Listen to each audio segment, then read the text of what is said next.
Civil కేసులో కొన్ని కేసుల్లో తరతరాల తర్వాత దాని ప్రతిఫలం వస్తుంది అంటారు వాస్తవం. అవును సార్, ఇప్పుడు తాతగారు వేస్తే తండ్రికి కూడా రాదు, మనమడికి వచ్చిన రోజులు ఉంటాయి.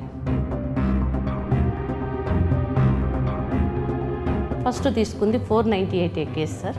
First 498 case. అసలు అప్పుడు క్రైమ్ సీసీ నెంబర్లు అంటే కూడా పెద్దగా తెలియదు. కొన్ని ఫ్యామిలీల్లో ఆమెకి ఇష్టం లేని మ్యారేజ్ చేస్తారు తల్లిదండ్రులు. భర్తతో ఆమె సరిగ్గా ఉండలేక, గతం మర్చిపోలేక అప్పుడు కూడా సూసైడ్ చేసుకోవచ్చు. పేరెంట్స్ ఏం చేస్తారంటే దాచిపెట్టి అల్లుడి ద్వారా అమ్మాయి సూసైడ్ చేసుకుందని 498 పెడతారు. హర్నిష్ కుమార్ జడ్జిమెంట్ వచ్చాక ఫస్ట్ 498 తీసుకున్నంత సీరియస్గా ఇప్పుడు తీసుకోవట్లేదు. మీరు చెప్తుంది చాలా వాస్తవం. ఎందుకు అనంటే కొన్నిసార్లు సాఫ్ట్వేర్ ఎంప్లాయీస్ ఉంటారు, నిజమైనటువంటి కేసు పెట్టినప్పుడు ఆడవాళ్ళకి నిజంగా బెనిఫిట్ అవుతుంది. కానీ ఒక్కొక్కసారి కొంతమంది ఫాల్స్ కేసెస్, హస్బెండ్ని వదిలించుకుందామని కూడా ఈ కేసెస్ పెడుతుంటారు. అట్లాంటప్పుడు మాత్రం చాలా ఇబ్బంది వాళ్ళు పడ్డవి ఉన్నాయి. కానీ నిజంగా నేను చూసింది ఏంటంటే, కానీ ఈ జనరేషన్లో వాళ్ళు ఏమని ఫీల్ అవుతున్నారంటే, ఎందుకంటే అమ్మ పని చెప్పట్లేదు సార్, సో అక్కడికి వెళ్ళి ఆమె టీ పెట్టాలన్నా కష్టపడుతుంది, టు బి ఫ్రాంక్. సో మనం ఏం చేయాలంటే మ్యారేజ్ అవ్వగానే ఒక వంటామని, ఒక సర్వెంట్ని పంపించే విధంగా ఉండాలి. ఏంటమ్మా నేను హెరాస్ చేసింది అంటే, సార్ నేను వెళ్ళంగానే నన్ను పని చేయించారు, కిచెన్ పని చేయించారు. అయ్యో అంత బాగా హెరాస్ చేశారమ్మా, అంత బాధ పెట్టారా అని వాళ్ళు సర్కాస్టిక్గా అడుగుతుంటారు. ఎందుకనంటే ఒకటి ఉంది కదా, ఆడవాళ్ళు అంటే ఇంట్లో పని చేసుకోవాలి అన్నది కూడా ఉంటుంది కదా. నేను చెప్పిన కేసులో అంటే ఇద్దరు తమ ఈగోస్ పక్కన పెట్టి వస్తే ఖచ్చితంగా. ఈగోస్ ఆమె కాదు, ఆయన పెట్టాలి పక్కకి. ఎందుకనంటే ఫ్రాక్చర్ జరిగింది ఆయన వల్ల ఆమెకి. ఈగో ఆమెకి ఎక్కడుంది సార్?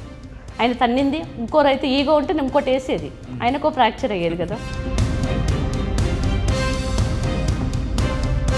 మగవాళ్ళు మారరు, మార్చినట్టు ఉంటారు కానీ మారరు, నటిస్తారు. మేడం మీరు 3 సంవత్సరాలు 498 కేసు చూశారు. 498లో మీరు ఇందాక మన ఇంటర్వ్యూలో మాట్లాడారు, ఎక్కువ శాతం నిజమైన బాధ్యతలు రారు. అవునండి. మీరు చూసిన 3 కేసుల్లో ఫాల్స్ కేసు కానీ నిజంగా ఫిట్ కేసు కానీ ఒకటి ఎగ్జాంపుల్ చెప్పండి. ఈ భర్తలు ఎలా ఉంటారంటే, చేసుకుంటప్పుడేమో భార్య చాలా అందంగా ఉండాలి, మళ్ళీ తర్వాత ఆమె జాబ్ చేయాలి, తర్వాత ఆమెకి నాలెడ్జ్ ఉండాలి, తర్వాత ఆమెకి ఇంటెలిజెంట్ ఉండాలి, కానీ అణిగిమణిగి ఉండాలి.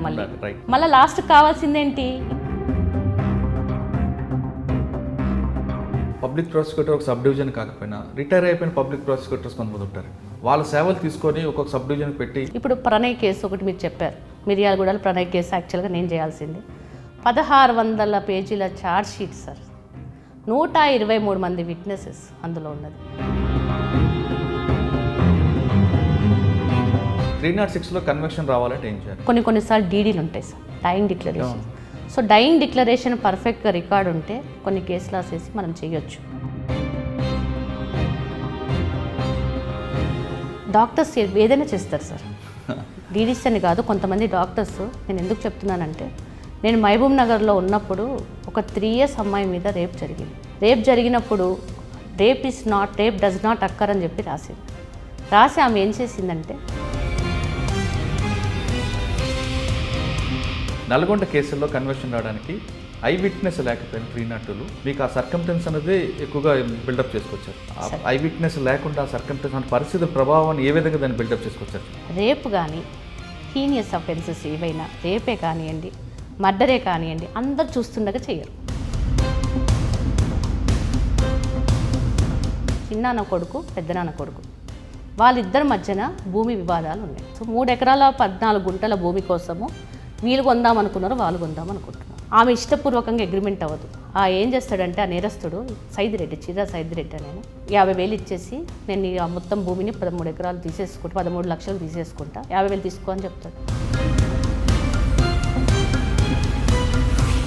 వీళ్ళకి ఎక్కడి నుంచి తెలుస్తుందో, ఈ చనిపోయిన ఈ నలుగురు, ఈ A1 to A4 నలుగురు సైదిరెడ్డి, వీళ్ళందరూ కలిసి అటాక్ చేస్తారు. వేసి మీకు గనక ఆ పొలం ఇస్తే కనుక నీ పని చేస్తామని చెప్పి ఆమెను బెదిరిస్తారు. ఈయన వెహికల్ మీద వెళ్తాడు, వాళ్ళు వెహికల్ వెళ్ళేసి ఆయన ముందు నుంచొని, అన్న ఏం సంగతి అద్దెని మాట్లాడాడు. వెనకాల నుంచి A2 అన్నవాడు వెనకాల నుంచి కట్ త్రోట్ ఇంజరీ మొత్తం ఇట్లా కట్ చేస్తాడు. ఆ అమ్మాయి కంటిన్యూస్గా ఒక 100 ఫోన్స్ చేస్తుంది, ఎత్తట్లేదు. భయం వేస్తుంది అమ్మాయికి, ఎందుకంటే పొద్దున్న చెప్పి వెళ్ళాడు కదా. దురదృష్టవశాత్తు ఫస్ట్ భర్తని ఆమె చూస్తుంది. మొత్తం పూల్ ఆఫ్ బ్లడ్లో పడిపోయి ఉంటాడు, ఒక మొత్తం ఇట్లా గడ్డగట్టుకుపోయి. అంటే అడిగేటప్పుడు జడ్జి గారు నన్ను అడిగారు, అమ్మ లైఫ్ డెత్ ఎందుకు వద్దు అని. డెత్ సెంటెన్స్ ఇస్తే సార్ ఒక్కసారితోటే అయిపోతాడు. వాళ్ళందరూ చెప్పారు కదా, నాకు ఫ్యామిలీస్ ఉన్నాయి, చిన్న చిన్న పిల్లలు ఉన్నారు, నువ్వు చంపినోడి కూడా చిన్న పిల్లలే ఉన్నారు.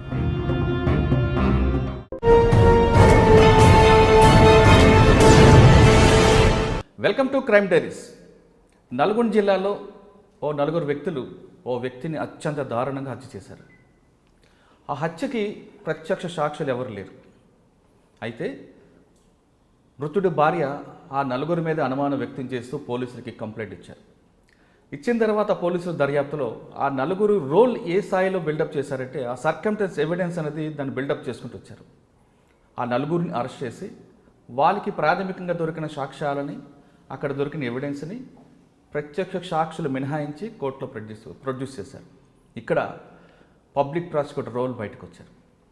అంటే ప్రత్యక్ష సాక్షులు లేని కేసులో, అందులో మర్డర్ కేసుల్లో కేసుని ఏ విధంగా బిల్డప్ చేసుకుంటూ వెళ్ళాలి, ఆ నలుగురికి శిక్ష ఏ విధంగా పడాలి అనే కోణంలో అక్కడ పబ్లిక్ ప్రాసిక్యూటర్ తన రోల్ని, తన నైపుణ్యాన్ని ప్రదర్శించడంతో ఆ నలుగురికి శిక్ష పడింది. అందులో ఇద్దరికి యావజ్జీవ శిక్ష పడింది. ప్రత్యక్ష సాక్షులు లేని కేసులో, మర్డర్ కేసుల్లో ఆ విధంగా శిక్ష పడడంతో ఆమెకు ఉన్నతాధికారులు అందరూ కూడా ప్రశంసించారు. ఆ జిల్లా ఎస్పీ కూడా ప్రత్యేకంగా అభినందించారు. అన్నిటికన్నా ఇంపార్టెంట్, మృతుడి భార్య చాలా హ్యాపీగా, చాలా ఆనందం వ్యక్తం చేశారు. ఎందుకంటే తన భర్తని అత్యంత దారుణంగా హత్య చేసిన వ్యక్తులకి ఎలాంటి సాక్ష్యాలు లేకపోయినా ఆమె పోలీసుల కృషి ఎంత ఉందో పబ్లిక్ ప్రాసిక్యూటర్ కృషి కూడా అంతే స్థాయిలో రావడంతో, వాళ్ళ శిక్ష పడడంతో ఆమె ఆనందానికి అవధులు లేకుండా పోయింది. అలాంటి పబ్లిక్ ప్రాసిక్యూటర్ ఈ వారం మన గెస్ట్, పేరు శ్రీవాణి గారు. నల్గొండ జిల్లా డిప్యూటీ డైరెక్టర్ ప్రాసిక్యూషన్గా పనిచేస్తున్నారు. అంతేకాకుండా అదనపు SC/ST కేసులో కూడా అదనపు పబ్లిక్ ప్రాసిక్యూటర్గా ఉంటారు. ఆమెను అడిగి ఈ 302 కేసులో సర్కమ్టెన్స్ ఎవిడెన్స్ని ఏ విధంగా బిల్డప్ చేశారు, ఆ కేసులో శిక్ష పడడానికి ఆవిడ పోలీసులకి ఇచ్చిన ఆధారాలకి ఆవిడ ఏ విధంగా కోఆర్డినేషన్ చేసుకొని చేశారు, వాటితో పాటు సాధారణంగా మర్డర్ కేసులతో పాటు కొంతమంది విక్టిమ్స్కు ఒక దశలకు వచ్చేసరికి హాస్టల్ అవుతుంటారు, అటువంటి కేసులు ఏ విధంగా దర్యాప్తు చేయొచ్చు, వీనన్నిటికన్నా ముందు మేడం 498 కేసులు ఎక్కువగా చేశారు. ప్రస్తుతం SC/ST కోర్టు కూడా ఉన్నారు. అంటే ఆ 498 ఎలాంటి కేసులు వస్తుంటాయి, కొంతమంది లాస్ట్కి వచ్చేసరికి అందులో నేరస్తుడికి ఎందుకు శిక్ష పడవు అనే విషయాల్ని ఆమెను అడిగి తెలుసుకుందాం. మేడం నమస్తే అండి. నమస్కారం అండి. శ్రీవాణి గారు ఒక లెక్చరర్గా తన కెరీర్ ప్రారంభించి, అవును సార్, తర్వాత మీరు అడ్వకేట్ రంగం వైపు ఎందుకు రావాలంటున్నారు, వచ్చిన తర్వాత అప్పుడున్న పరిస్థితులు ఏ విధంగా ఉంటుంది, దాదాపు మీరు 12 సంవత్సరాల నుంచి ఫీల్డ్లో ఉన్నారు సార్. అప్పుడు ప్రాసిక్యూషన్కి పోలీస్కి మధ్యన కోఆర్డినేషన్ ఏ విధంగా ఉంటుంది, ఇప్పుడు ఏ స్థాయిలో పెరిగింది, పోలీసులకి కన్విక్షన్ రేట్ పెరగాలనుకుంటే ప్రాసిక్యూషన్ ఏ విధంగా కృషి చేయాలి, ప్రాసిక్యూషన్కి ఎక్కువగా కన్విక్షన్ రేట్ రావాలంటే పోలీస్ వైపు నుంచి ఏ విధంగా సపోర్టింగ్ కావాలి, ఇప్పుడు ఏ విధంగా ఉంది, ఈ ప్రశ్నలతో పాటు ముఖ్యంగా మీరు 2 పాత్రలు పోషిస్తున్నారు. ఒకటి గృహిణిగా, 2 పబ్లిక్ ప్రాసిక్యూటర్. ఈ రెండింటిని ఏ విధంగా బ్యాలెన్స్ చేస్తున్నారు, ఎందుకంటే ఈ 2 ఇంపార్టెంట్ రోల్స్ ఉన్నాయి. మగవారి కంటే వేరేగా ఉంటుంది, కానీ మీకు ఇల్లు ఎంత ఇంపార్టెంటో మీ ప్రొఫెషన్ కూడా అంత ఇంపార్టెంట్. ఈ ప్రశ్న అన్నిటికీ జవాబు చెప్పే ముందు ఒకసారి శ్రీవాణి గారి కుటుంబ నేపథ్యం చెప్పండి. సార్, మా ఫాదర్ ఒక లారీ బిజినెస్ చేసేవాళ్ళు. యాక్చువల్గా వి హెయిల్ ఫ్రమ్ నల్లవెల్లి. అక్కడ మాకు నర్సంపేట దగ్గర ల్యాండ్స్ ఉండేది. సో ఆ ల్యాండ్స్ కోసమని మా నాన్న వాళ్ళ తాతలకి ఇద్దరు భార్యలు ఉండేవాళ్ళు అనమాట. సో వాళ్ళు కలిసి కొన్ని ఎకరాల పొలంని మొత్తం కూడా వరంగల్ కోర్టుకే పెట్టేశారు. ఆస్తినంతా అమ్మేసి వరంగల్ కోర్టుకు పెట్టేశారు. వరంగల్ కోర్టుకు పెట్టడం కదా, అడ్వకేట్కి పెట్టుంటారు. వరంగల్ కోర్టుకి, అడ్వకేట్స్కి, అలాగే వరంగల్ కోర్టుకే అయిపోయి ఉంటాయి అవన్నీ కూడా ఆ అడ్వకేట్స్కే పెట్టారు. చిన్నప్పుడు నేను 3 years 4 years ఉన్నప్పుడు మా నాన్నగారు కష్టపడుతూ స్టే ఆర్డర్స్కి అప్పుడే 5,000 అట్లా పెట్టి వచ్చి బాధపడుతుండేవాళ్ళు. నేను 4 years నుంచి కూడా మా నాన్నతోటి కొంచెం అనుబంధం ఎక్కువ. I'm father child. ఎక్కువగా చూస్తుంటే ఆయన ఎప్పుడు కూడా లాయర్స్ ఈ విధంగా తీసుకుంటున్నారని కోర్టు విషయాలు ఇంట్లో మాట్లాడటం జరిగింది. పేషీకి వెళ్తున్నారా, ఇవాళ సాక్షులు వస్తున్నారా, అది ఇదని ఇంట్లో మాట్లాడుకోవటం చూశాను. ఆ తర్వాత కొంచెం మా నాన్న ఆ పొలం నుంచి తీసుకొని వచ్చినటువంటి డబ్బులతోటి బిజినెస్ స్టార్ట్ చేశారు. సో బిజినెస్ మంచి పీక్ పొజిషన్లో ఉంటే నేను ఇంటర్లో బైపీసీ కోర్స్ తీసుకున్నాను సార్.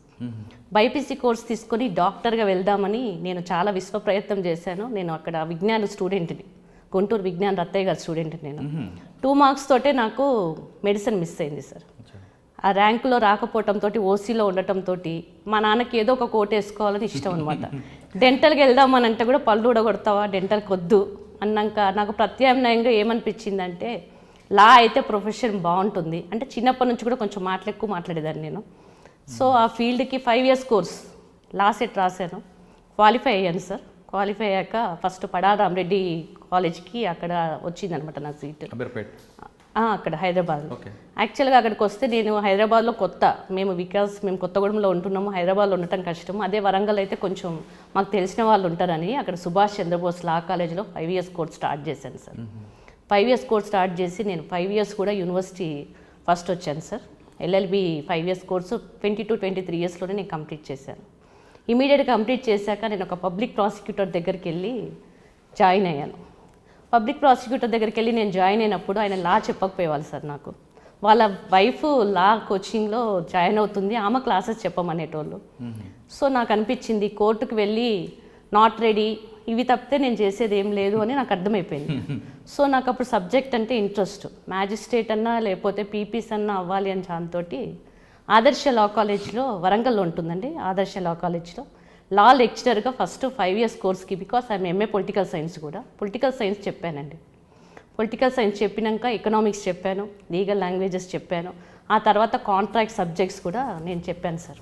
ఎల్ఎల్బి 3YDC వాళ్ళకి కాంట్రాక్ట్స్, అక్కడ అందరు నన్ను వరంగల్లో కాంట్రాక్ట్ మేడం, ఎవిడెన్స్ మేడం అంటారు.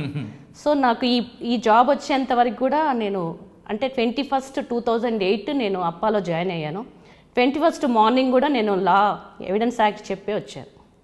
నేను ప్రాక్టీస్ ఎక్కువ చేయలేదండి, ఏ లాయర్స్ దగ్గర కూడా ప్రాక్టీస్ చేయలేదు. ఫస్ట్ నా పోస్టింగ్ నాంపల్లి మహిళా కోర్టు సార్. ఓకే. 498 కేసెస్. నల్లకోట వేసారు. కొంచెం ఆయనకి ఏంటంటే కోర్టు పక్షి, జనరల్గా మా నాన్నకి ఇంట్రెస్ట్. తర్వాత కూడా 2008 తర్వాత కూడా ప్రతి నిమిషము కోర్టు అయిపోయిందంటే వాళ్ళు ఏం కేసెస్ వచ్చాయి, ఎలా మాట్లాడావని తను బాగా ఇంట్రెస్ట్గా అడిగి తెలుసుకునేవాళ్ళు. నాన్నగారు సివిల్ కేసులు కదా, మీరు క్రిమినల్ కేసు వైపు వచ్చారు. ఏదైనా కానీ నాకు ఇంట్రెస్ట్, నా విషయాలు మాట్లాడితే వినాలని ఇంట్రెస్ట్ అనమాట. అంటే మా ఇంట్లో ఒకటి ఏంటంటే అంత బిజినెస్ నేపథ్యమే కానీ ఎవరు కూడా పెద్దగా చదువుకునే ఆఫీసర్ అయిన వాళ్ళు లేరండి.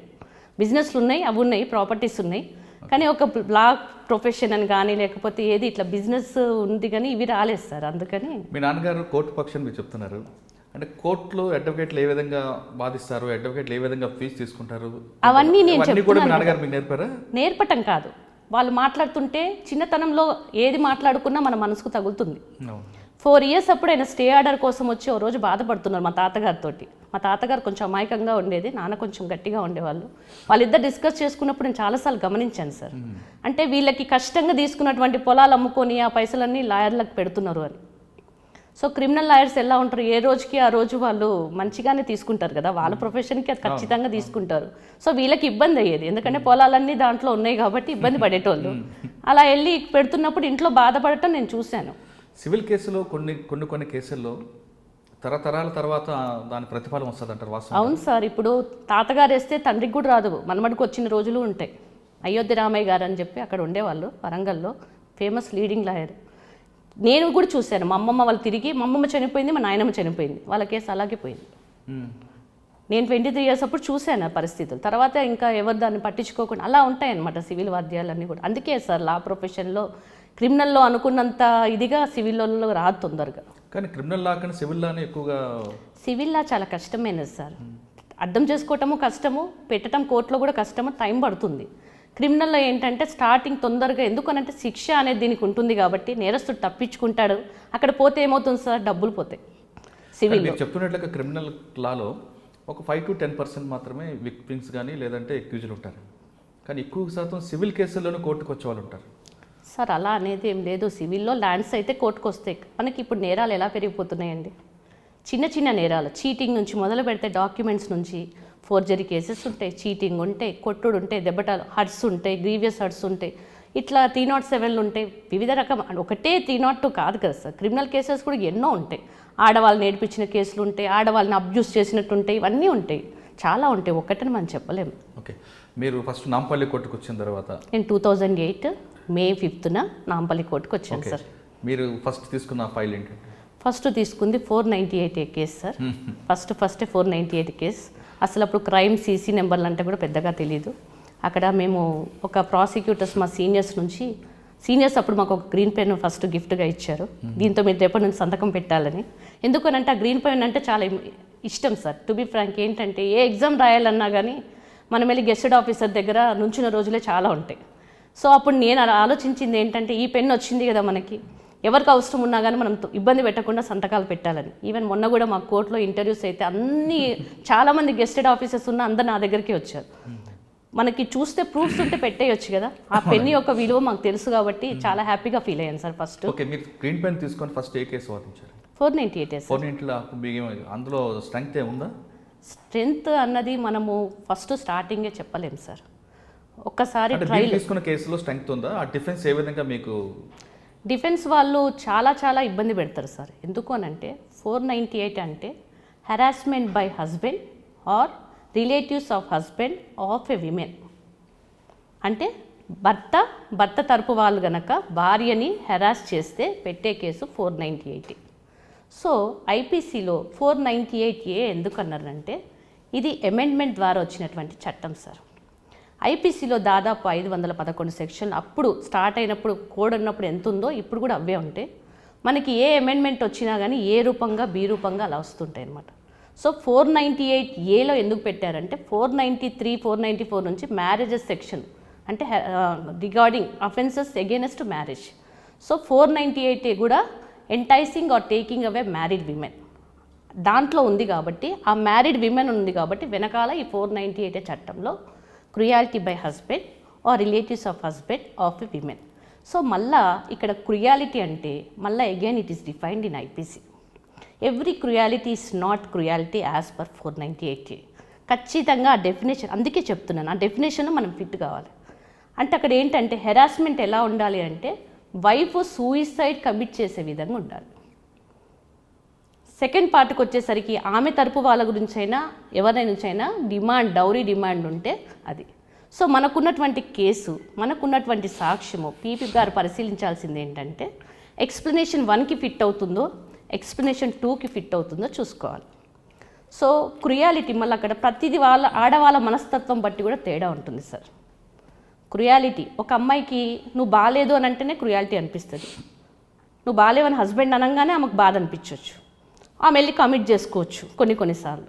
ఇంకొకరికి ఎంత బాధ పెట్టినా కానీ అది ఉండదు, వాళ్ళకి అంత బాధ ఉండదు. So that depends upon the characteristic feature of a women also. Okay, మీరు చెప్తున్నట్లుగా అబ్జర్వేషన్ తీసుకుంటూ ఒకవేళ వస్తే భర్తకి భార్యకి మధ్య విభేదాలు రావచ్చు, లేదా అత్తవారి నుంచి విభేదాలు వచ్చినా ఆమె సూసైడ్ చేసుకుంటే 498 అప్లికబుల్. ఆమె సూసైడ్ చేసే విధంగా she has to commit. Right. దాంతోపాటు 306 కూడా వస్తుందా? 306 అంటే అగైన్ అది difference sir. Abetment to commit suicide. 498A శిక్ష తక్కువ, 306 సబ్ కోర్టులలో ఉంటుంది.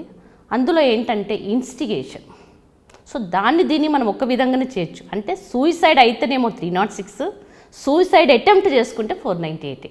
ఓకే, డౌరీ హెరాస్మెంట్ ద్వారా ఆ అమ్మాయి సూసైడ్ చేసుకుంది కాబట్టి భర్తతో పాటు ఎవరైతే కంప్లైంట్ పేర్లు రాస్తారో అందరి మీద 498 పెడతారు. అవునండి. కానీ కొన్ని ఫ్యామిలీల్లో ఆమెకి ఇష్టం లేని మ్యారేజ్ చేస్తారు తల్లిదండ్రులు. చేసి ఇంటికి వస్తుంది. ఇంటికి వచ్చిన తర్వాత భర్తతో ఆమె సరిగ్గా ఉండలేక, గతం మర్చిపోలేక అప్పుడు కూడా సూసైడ్ చేసుకోవచ్చు. అవును సార్. కానీ పేరెంట్స్ ఏం చేస్తారంటే ఆ ఇష్యూని చెప్తే అమ్మాయికి ఎక్కడైతే బ్లాక్ స్పాట్ వస్తుందనో ఆ ఇష్యూని దాచిపెట్టి అల్లుడి ద్వారా అమ్మాయి సూసైడ్ చేసుకుందని 498 పెడతారు. అప్పుడు అరెస్ట్ అవుతాడు. మరి అటువంటిప్పుడు ఆ ఒరిజినల్ ఫ్యాక్ట్ పక్కకి వెళ్ళిపోతుంది కదా. అందుకే సార్ ఒకప్పుడు 498 నేను 2008లో చూసినంత ఇబ్బంది ఇప్పుడు అర్నీష్ కుమార్ జడ్జిమెంట్ ఒకటి వచ్చింది. అర్నీష్ కుమార్ జడ్జిమెంట్ వచ్చాక ఫస్ట్ 498 తీసుకున్నంత సీరియస్గా ఇప్పుడు తీసుకోవట్లేరు. మీరు చెప్తుంది చాలా వాస్తవం. ఎందుకు అనంటే కొన్నిసార్లు సాఫ్ట్వేర్ ఎంప్లాయీస్ ఉంటారు. సాఫ్ట్వేర్ ఎంప్లాయీస్లో ఫోన్స్ కూడా ఒకరి ఫోన్స్ ఒకరు చూస్తే అది కూడా క్రుయాలిటీ కింద పెడుతుంటారు. పొద్దున ఒకరికి ఉంటుంది డ్యూటీ, మధ్యాహ్నం ఒకరికి ఉంటుంది. వీళ్ళిద్దరి మధ్యన కమ్యూనికేషన్ గ్యాప్స్ కూడా ఉంటాయి. సో చిన్న ఫోన్ ముట్టాడనేమో, ఫోన్ దాచుకుందానేమో అట్లా కూడా స్టార్ట్ అవుతాయి. సో 498 మనం అనుకున్నంత అప్పుడు లెజిస్లేషన్కి 1980sలో వచ్చింది, ఇందిరాగాంధీ పీరియడ్లో వచ్చింది అది. అప్పుడు ఉన్నంత వంటి క్రుయాలిటీ నేను చూస్తున్నంతగా అనిపించట్లేదు సార్. నిజంగా కూడా నిజంగా క్రుయాలిటీ, నిజంగా ఇబ్బంది పడుతున్న అమ్మాయిలు కూడా బయటికి ఎక్కువ రావట్లేదు సార్, టు బి ఫ్రాంక్. అంటే ఆ జడ్జిమెంట్ వచ్చిన తర్వాత అంటే జడ్జిమెంట్ వచ్చినాక ఏమైందంటే అరెస్టులు తగ్గినాయి.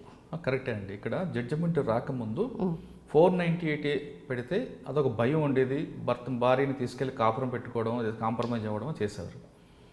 అందులో మైనస్ కూడా జరిగింది, ప్లస్ కూడా జరిగింది, చాలా వరకు మైనసే జరిగింది.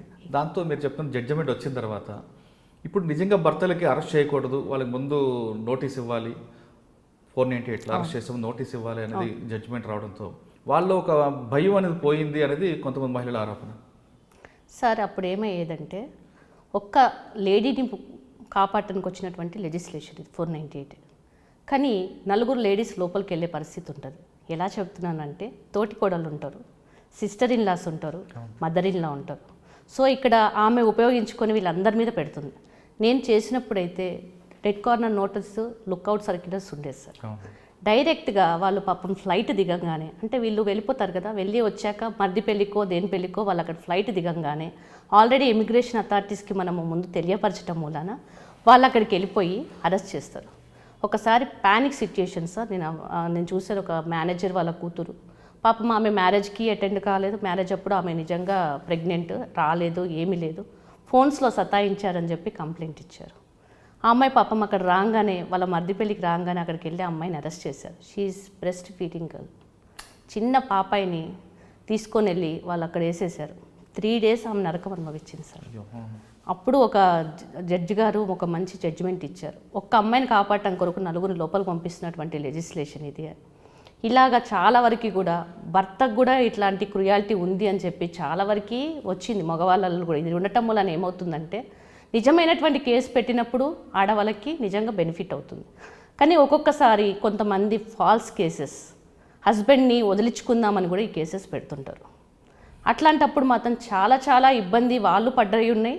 కానీ నిజంగా నేను చూసింది ఏంటంటే, నేను ఎందుకంటే 2008 నుంచి 11 వరకు కూడా నాంపల్లి కోర్టులో పనిచేశాను. నిజంగా నేను చేసిందంటే 50% నిజమైన కేసెస్ ఉంటున్నాయి సార్. కొన్ని కేసెస్ ఎక్సాగ్రేషన్స్ వలనో, ఒక మదర్ ఇన్ఫ్లుయెన్స్ తోటి కూడా జరుగుతుంది. మీరు అన్నమాట చాలా వాస్తవం. ఎందుకనంటే అల్లుని దారి తెచ్చుకుందామన్నా, అల్లుడు వాళ్ళ అత్తగారింటి నుంచి సెపరేట్ అవ్వటానికి ఏదో ఒక కాంప్రమైజ్ కావాలి. ఒకసారి ఒక అమ్మాయి సూసైడ్ చేసుకుంది ఒక కేసులో. I don't want to relieve their names అనమాట. ఆ అమ్మాయి ఏంటంటే ఏదో దాంతో ఆమె రోజు నిద్రమాత్రలతోటే నిద్రపోతుంది. ఆ రోజు ఆమెకి ఏంటో కొంచెం డిప్రెషన్ ఎక్కువ అనిపించి ఒక 6-7 మాత్రలు ఎక్కువ వేసేసుకుంది సార్. 6-7 మాత్రలు ఎక్కువ వేసేసుకొని ఆమె నిద్రలోనే ఉండిపోయింది. పేరెంట్స్ ఏమనుకున్నారంటే ఈమె నిజంగా సూసైడ్ కమిట్ చేసిందని చెప్పేసి, వాళ్ళిద్దరు మంచిగానే ఉండేవాళ్ళు, కాకపోతే ఆమె కొంచెం ఆరోగ్యం బాగాలేదు, ఆయన మీద కంప్లైంట్ పెట్టేశారు సార్. పెట్టినాక అప్పుడు వారం రోజులు కూడా బెయిల్ లేకుండా వేసేశారు. ఈయనకి ఒక పాప ఉంది. పాప కూడా చాలా బాగా ప్రతిసారి నా దగ్గరకు వచ్చేది. చాలా బాధేసింది సార్ ఆ కేసు నాకు. ప్రతిసారి ఆ అమ్మాయి కోర్టుకు వచ్చి, తల్లిదండ్రులను బ్రదర్స్ ఇచ్చేశారు, ప్రతిసారి అమ్మాయి కోర్టుకు వచ్చి ఏం చెప్పిందంటే, మేడం మా హస్బెండ్ మంచివాళ్ళు, కానీ వారం రోజులు జైల్లో ఉండటం వలన ఆయన మళ్ళీ నా దగ్గరికి రావట్లే, కలవట్లేదు, ఈ పాప ఆయన కూడా చూడట్లేదు, తండ్రి మిస్ అవుతుంది పాప, మీరు కొంచెం ఏదన్నా ఒకటి చేయండి మేడం. నేను ఆయనతోటి 2-3 సార్లు మాట్లాడటం జరిగింది సార్. ఎందుకంటే ఆమె ఏడుస్తుంది, రోజు ఏడుస్తుంది నా దగ్గరకు వచ్చినప్పుడల్లా. ఆయన ఏం చెప్పారంటే, వారం రోజులు నేను బాత్రూమ్ కూడా కడిగాను జైల్లో, నేను ఎట్టి పరిస్థితిలో కాంప్రమైజ్ అవ్వను. సో ఈ లెజిస్లేషన్ రాంగ్గా యూస్ చేస్తే కనుక ఇద్దరు కలుసుకునే ప్రాబ్లం కూడా ఉండదు. ఇప్పుడు husband wife, because husband will be from different family, wife will be from different family, ఇద్దరి మధ్యన ప్యాచెస్ అవ్వడానికి ఇట్ టేక్స్ టైం. అందుకే కదా సార్ డైవర్స్ కూడా మనము అట్లీస్ట్ 1 year కలిసి ఉండాలి అని చెప్పి పెట్టింది కూడా అందుకే. సో ఇనిషియల్గా కొన్ని ప్రాబ్లమ్స్ వస్తాయి. అట్లాంటప్పుడు అటు అత్తగారి వైపు అయినా తల్లిదండ్రుల వైపు అయినా కొంచెం కూర్చోబెట్టి మాట్లాడి సెటిల్ చేస్తే ఇష్యూ పెద్దగా అవ్వదు. వన్స్ వీళ్ళు ఏంటంటే పిల్లలు ఉంటున్నారు, పిల్లలు అయిపోయాక తర్వాత వచ్చేసాక వాళ్ళు జైలుకి వెళ్ళారని వాళ్ళు ఈగోలు పెట్టుకోవటము, ఈమె నన్ను కోర్టుకు వచ్చిందని ఈమె ఈగో పెట్టుకోవటం, ఇలాంటి వలన పిల్లలు చాలా ఇబ్బంది పడుతున్నారు సార్. అంటే మీరు చెప్తున్న టైప్లో ఒక కేసు ఒకటి ఉందండి, చెప్పండి. అంటే అక్కడ కమ్యూనికేషన్ గ్యాప్ వల్ల కేసు పెట్టడం, ఆయన జైలుకి వెళ్ళడం, ఆయన కొంచెం బాధ అనిపించవచ్చు. సిఏ సార్, ఆయన చార్టెడ్ అకౌంటెంట్. నేను ఎన్నోసార్లు చెప్పిన ఒక కేసులో మేడం ఆయన ఆవేశంతో ఆమెను కొట్టాడు, భార్యను కొట్టాడు. కొట్టడంతో ఆమె కొంచెం చెయ్యి ఫ్రాక్చర్ అయింది.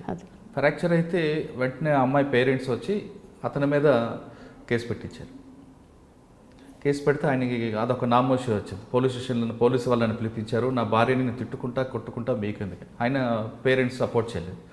ఇప్పుడు ఆ హస్బెండ్ ఏమంటాడంటే ఆల్రెడీ నువ్వు కేసు పెట్టావు, 323 అయింది, 326 ఇయర్స్ తర్వాత 490 కూడా పెడుతున్నావు, ఇంకెందుకు అని అన్నారు. అంటే ఇక్కడ మిస్టేక్ ఎవరు ఓపిక్గా ఉంటే రెండు ఒక కుటుంబం కలిసి ఉంటుంది సార్. ఒక ఫ్రాక్చర్ నిజం చెప్పాలంటే ఆవేశంగా కొడితే, ఇంటెన్షన్ లేకపోతే చిన్నగా ఆడవాళ్ళ ఎంత ఇదైనా కానీ చదువుకున్నా ఏదైనా ఆడవాళ్ళ ప్రాణం చాలా సౌకుమార్యంతో ఉంటుంది సార్. ఒక్కసారి ఫ్రాక్చర్ అయింది అని అంటే అంత బలం ఉపయోగించాల్సిన అవసరమా? భర్త అంటే తండ్రి తర్వాత అంతటి వాడు, టు బి ఫ్రాంక్. ఎందుకంటే తండ్రితో ఆడపిల్ల 20 సంవత్సరాలే. అందుకే సార్ ఒక మంచి తండ్రి దొరకటం కంటే ఒక మంచి భర్త ఉంటేనే బాగుంటుంది వైఫ్కి. ఎందుకంటే 40-50 ఇయర్స్ వీళ్ళతో ఉండాలి. సో ఆయన అంత ఫ్రాక్చర్ అయ్యే విధంగా కొట్టాడు అని అంటే అంత ఆవేశం రేపు ప్రాణాలకు కూడా ఇబ్బంది, టు బీ ఫ్రాంక్. కొట్టాడు అని అంటే బాధలో ఒక దెబ్బ తగలటం వేరే, మీరు చెప్తున్నారు ఫ్రాక్చర్ అవటం. ఫ్రాక్చర్ అంటే it is grievous injury, grievous hurt కింద అయితే 10 సంవత్సరాల కంటే ఎక్కువ ఉంటుంది శిక్ష. ఇంకా మీకు 498 అయితే 3 ఇయర్స్ తక్కువ అవుతుంది. సో ఆవేశం ఉండటం కూడా, అంత ఆవేశం కూడా మంచిది కాదు. వాళ్ళిద్దరిని కలపాలంటే ఏం చేయొచ్చండి? ఇద్దరిని కలపాలి అని అంటే అది ఆ అమ్మాయి నుంచే రావాలి, అమ్మాయి పేరెంట్స్ నుంచి రాదు. ఎందుకు అని అంటే ఆ అమ్మాయి వాళ్ళ పేరెంట్స్ ఏమనుకుంటారు, రేపు ఇంకెక్కువ ఆవేశం అయిపోతే నా బిడ్డ చనిపోతుందేమో అని ఆమెకు చెప్తూ ఉంటారు. సో నేను ఆయనను తట్టుకుంటా అన్నది ఆమెకే రావాలి. ఆయన కూడా భార్య దగ్గరికి వెళ్ళి కొట్టాడు ఆవేశంలో, అనురాగంతో చెప్పొచ్చు కదా, ఆ రోజు నాకు ఇలా జరిగిపోయింది అని ఆయన మార్చుకోవాలి. తల్లిదండ్రులు ఎట్లాగో సపోర్ట్ చేస్తారు ప్రతి ఒక్కరికి. ఇవాళ రేపు న్యూక్లియర్ ఫ్యామిలీస్ ఒక కూతురే ఉంటుంది. ఇది ఒకప్పుడు అంటే 4-5 పిల్లలు ఉన్నారు కాబట్టి అడ్జస్ట్ అవ్వమని తల్లిదండ్రులు చెప్పేవాళ్ళు. ఈరోజు ఏ తల్లిదండ్రులు కూడా కొడుకుని ఏ విధంగా పెంచుతున్నారో బిడ్డను కూడా అదే విధంగా పెంచుతున్నారు. డిఫరెన్సెస్ మగవాళ్ళలో రాలేదు సార్. ఈరోజు ఏదైనా కానీ ఆడవాళ్ళలో మార్పుతోటే ప్రాబ్లం. మగవాళ్ళు ఎప్పుడు కూడా ప్రపంచంలో అలాగే ఉంటారు, వాళ్ళు మారరు. మార్పు ఎవరికి వచ్చింది? ఆ రోజు హక్కులు లేని వాళ్ళకి వాళ్ళ హక్కులు కావాలి, ఆ రోజు స్వతంత్రం లేని వాళ్ళకి వాళ్ళ స్వతంత్రం కావాలని ఆడవాళ్ళనే వచ్చింది. అంటే ఒక మహిళ ఉంటే మీరు మహిళనే అయినా కానీ నేను ఫ్యాక్ట్ చెప్తాను సార్. ఎందుకు అనంటే ప్రపంచంలో ఓర్పు అన్నది, భూదేవికి ఉన్నటువంటి ఓర్పు ఉండాల్సింది లేడీస్కే సార్. ఇప్పుడు నేను ఏం చెప్పాను, ఫ్రాక్చర్ అయ్యే విధంగా ఉందంటే కలవద్దని చెప్తున్నా మహిళ అయినా కానీ కొన్ని ఆవేశాలు, భరించదగ్గ ఆవేశాలు అయితే భరించవచ్చు టు సర్టెన్ ఎక్స్టెంట్ ఏదైనా కానీ. ఇప్పుడు తండ్రి దగ్గర మనం భరిస్తాం కదా, కొన్నిసార్లు తండ్రి తిడతాడు, మన దగ్గర తీసుకుంటాడు. భర్త కూడా అట్లాంటి వాడే. అలాంటి వరకు అయితే ఓర్పు ఉండొచ్చు, కానీ దాటిపోయిందంటే నేను ఎట్టి పరిస్థితిలో కలిసి ఉండమని చెప్పాను సార్. నేను చెప్పిన కేసులో అంటే ఇద్దరు తమ ఈగోస్ పక్కన పెట్టి వస్తే ఖచ్చితంగా ఈగోస్ ఆమె కాదు, ఆయన పెట్టాలి పక్కకి. ఎందుకనంటే ఫ్రాక్చర్ జరిగింది ఆయన వల్ల ఆమెకి. ఈగో ఆమెకి ఎక్కడుంది సార్? ఆయన తన్నింది, ఇంకోరైతే ఈగో ఉంటే ఇంకోటి వేసేది, ఆయనకో ఫ్రాక్చర్ అయ్యేది కదా. ఫ్రాక్చర్ కాలేదు అని అంటే she don't have any ego. కాబట్టి ఆయనే రావాలి. ఎందుకనంటే ఇంకా నువ్వు 498 పెట్టావు, ఇంకా అది పెట్టావు, ఇంకెందుకు సార్ ఇవన్నీ? అందుకే చెప్తున్నా, మగవాళ్ళు మారరు, మార్చినట్టు ఉంటారు కానీ నటిస్తారు. ఓకే మేడం, మీరు 3 సంవత్సరాలు 498 కేసులు చూశారు. 498లో మీరు ఇందాక మన ఇంటర్వ్యూలో ఒక మాట అన్నారు, ఎక్కువ శాతం నిజమైన బాధ్యతలు రారు అవునండి అని అన్నారు. ఎక్కువ శాతం అలాగని కష్టపడుతున్న వాళ్ళు కూడా కోర్టుకు రావడానికి ఇష్టపడరు, నిజంగా బాధపడుతున్న వాళ్ళు కూడా. మీరు చూసిన 3 కేసుల్లో ఫాల్స్ కేసు కానీ నిజంగా ఫిట్ కేసు కానీ ఒకటి ఎగ్జాంపుల్ చెప్పండి. ఇది కానీ ఇదొకటి అదొకటి. ఫిట్ కేసా? నిజంగా 498 వాడి మీద పెట్టాల్సిందే. ఒకసారి ఏమైందంటే సార్, ఒక డాక్టర్ గారు, బీడిఎస్ డాక్టర్ గారు, పేరు చెప్పను, వాళ్ళ అమ్మాయి కూడా బీడిఎస్ఏ, ఒక మంచి సర్జన్కి ఇచ్చి మ్యారేజ్ చేశారు. అమ్మాయి చాలా బాగుంటుంది, చాలా మంచి ఫ్యామిలీ నుంచి వచ్చింది. వాళ్ళిద్దరూ స్టార్ట్ అయ్యాక ఆయన ఏం చేశాడంటే ఆ అమ్మాయి బాగుంటుందని చెప్పి అస్తమానమైన కోడ్ లాంటి అనుమానం సార్. ఈ చేసుకునేటప్పుడేమో అందంగా ఉండాలి. ఈ భర్తలు ఎలా ఉంటారంటే చేసుకునేటప్పుడేమో భార్య చాలా అందంగా ఉండాలి, మళ్ళీ తర్వాత ఆమె జాబ్ చేయాలి, తర్వాత ఆమెకి నాలెడ్జ్ ఉండాలి, తర్వాత ఆమెకి ఇంటెలిజెంట్ ఉండాలి, కానీ ఇంకోటి కూడా ఉండాలి. ఏంటి? ఓర్పు ఉండాలనుకుంటున్నాను. వాళ్ళ అమ్మా నాన్న అందరూ బాగా చూసుకోవాలి, అన్నీ ఉండాలి, కానీ అణిగిమణిగి ఉండాలి. మళ్ళీ ఇది కరెక్ట్. మళ్ళీ లాస్ట్ కావాల్సిందేంటి? ఇంటికి వచ్చాక భార్యని భార్యలాగే చూస్తాడు, ఒక లవర్ని చూస్తాడు, చాలా మంచిగా ఇష్టపడతాడు. కాలేజ్ లైఫ్లలో అమ్మాయి బాగా చదువుతుంది అని పక్కన వాళ్ళకి చెప్తాడు, ఆమెనే పెళ్లి చేసుకున్నాడు అనుకోండి, మళ్ళీ వైఫే అవుతుంది అక్కడ. అది ఉంటుంది డిఫరెన్స్. సో ఆ అమ్మాయి ఏం చేసిందంటే పాపం చాలా ఒద్దిక్కగానే ఉంది సార్, చాలా బాగా ఉంది. ఎందుకంటే నేను ఐ ఫెల్ట్ ఇట్ ఆమెను చూశాక. ఎందుకంటే క్రాస్ ఎగ్జామినేషన్లో వాళ్ళ క్యారెక్టర్ మనకు అర్థమవుతుంది. సమాధానం చెప్పేటప్పుడు వాళ్ళు నిజంగానో కాదో అని తెలుస్తుంటుంది. ఆయన ఏం చేశాడంటే బీడిఎస్ వాళ్ళకి వేళ్ళతో సంబంధం సార్. ప్రతిసారి కొట్టినప్పుడు వేళ్ళ మీద కొట్టాడు, వేళ్ళు పని చేయకూడదు. దానివల్ల ఆమె ప్రొఫెషన్ చేయలేదు. అమ్మ ఎంబీటీఎస్. ప్రతిసారి వేళ్ళను, చివరికి ఆమె వేళ్ళు చాలా ఇలా వేలాడే పరిస్థితిలో కొట్టుకొచ్చేది. నేను పేరు చెప్పొద్దు కాబట్టి చెప్పట్లేదు, నేను చాలా బాధపడ్డాను. అంత సైకో. మళ్ళీ ఏం చేస్తాడంటే మళ్ళీ దగ్గర తీసుకోవటము, మళ్ళీ నేను నిన్ను వదిలి ఉండలేను, ఈ యాక్టింగ్ సార్. ఎందుకంటే మళ్ళీ పోతే తన భార్య ఇంకోటి పోయి మళ్ళీ సుఖపడొద్దు. తన భార్యలాగే జీవితాంతం పడి ఉండాలి, కానీ ఎక్కడికి వెళ్ళి సుఖపడొద్దు. అట్లా కూడా ఉంటుంది. ఎందుకంటే తల్లిదండ్రులకి వెళ్తే మళ్ళీ ఆయనకి దొరకదు అట్లాంటి భార్య. ఒక్కసారి ఒక వెధవాన్ని తెలిసాక నెక్స్ట్ టైం కూడా ఎవరిస్తారు సార్? అమ్మాయి చాలా భరించిందండి. నిజంగా వాళ్ళ ఫాదర్ చాలా మంచి డాక్టర్ ఇక్కడ హైదరాబాద్లో. కానీ నేను అది మొత్తం కంప్లీట్ అయ్యే వరకు నేను ఒకటి బాధ ఏంటంటే సార్, కేసులు స్టార్ట్ చేస్తాం, మాకు ఎప్పుడు ట్రాన్స్ఫర్ అవుతుందో తెలియదు. లాస్ట్ మూమెంట్లో ఉంది, నన్ను 4 రోజులు ఉంచమంటే గవర్నమెంట్ ఉంచదు కదా సార్. అంటే మీరు కష్టపడుతున్నారు కానీ ఆ ఫ్రూట్ తినే ఫ్రూట్స్ అని కూడా కాదు, వాళ్ళకి justice. I don't want any fruits, we want only justice. అంటే ఆమెకు జస్టిస్, ఆనందం ఉంటుంది కదా. ఆనంద ఫ్రూట్స్ ఎక్కడ సార్? జస్టిస్ జరిగితే చాలు. ఏం ఫ్రూట్ ఉంటుంది? ఎంత బాధ ఉంటుంది తెలుసా అడ్వకేట్లతోటి. ఒక కేసు గెలిచిన పీపీకి అడ్వకేట్లు ఎంత శత్రువుగా చూస్తుంటారో నెక్స్ట్ కేసు నుంచి. మరి అవన్నీ ఉంటుంటాయి కదా. ఇంకా ఫ్రూట్స్ చెప్పిన కేసులో మేడం సార్ ఫ్రూట్స్ కాదండి, ఆమె జస్టిస్ వచ్చినందుకు నాకు చాలా హ్యాపీగా ఉంటుంది. అంతే, ఆ హ్యాపీ వచ్చి మూమెంట్ ట్రాన్స్ఫర్ అవుతాము. లాస్ట్ వరకు కూడా మనం చేయలేము. ఇప్పుడు ఒకసారి ఏంటంటే రిటర్న్ ఆర్గ్యుమెంట్ తయారు చేసి ఉంచుతాము, మళ్ళీ నెక్స్ట్ పీపీ కూడా అలాగే వేయాలని వాళ్ళకు కూడా ఈగో ఉంటుంది కదా, ఈమె చేసి ఇచ్చింది నేను ఎందుకు వేయాలని. అది కూడా ప్రాబ్లం అవుతుంది. ఇప్పుడు మీరు చెప్పిన ఈ కేసులో ఫిట్ కేసు కాబట్టి ఆయనకి లైవ్ కన్విక్షన్ వచ్చిందా? అదే చెప్తున్నాను కదా, నేను బయటకు వచ్చాను, వెళ్ళి మళ్ళీ ప్రత్యేకంగా కనుక్కుంటే కూడా ఈమెకి ఎందుకు వాళ్ళ మీద అంత ఇంట్రెస్ట్ కూడా అనుకునే వాళ్ళు రీజన్ ఉంటుంది. కానీ ఈ కేసు అన్ఫిట్ అని చెప్పడానికి ఏముందండి?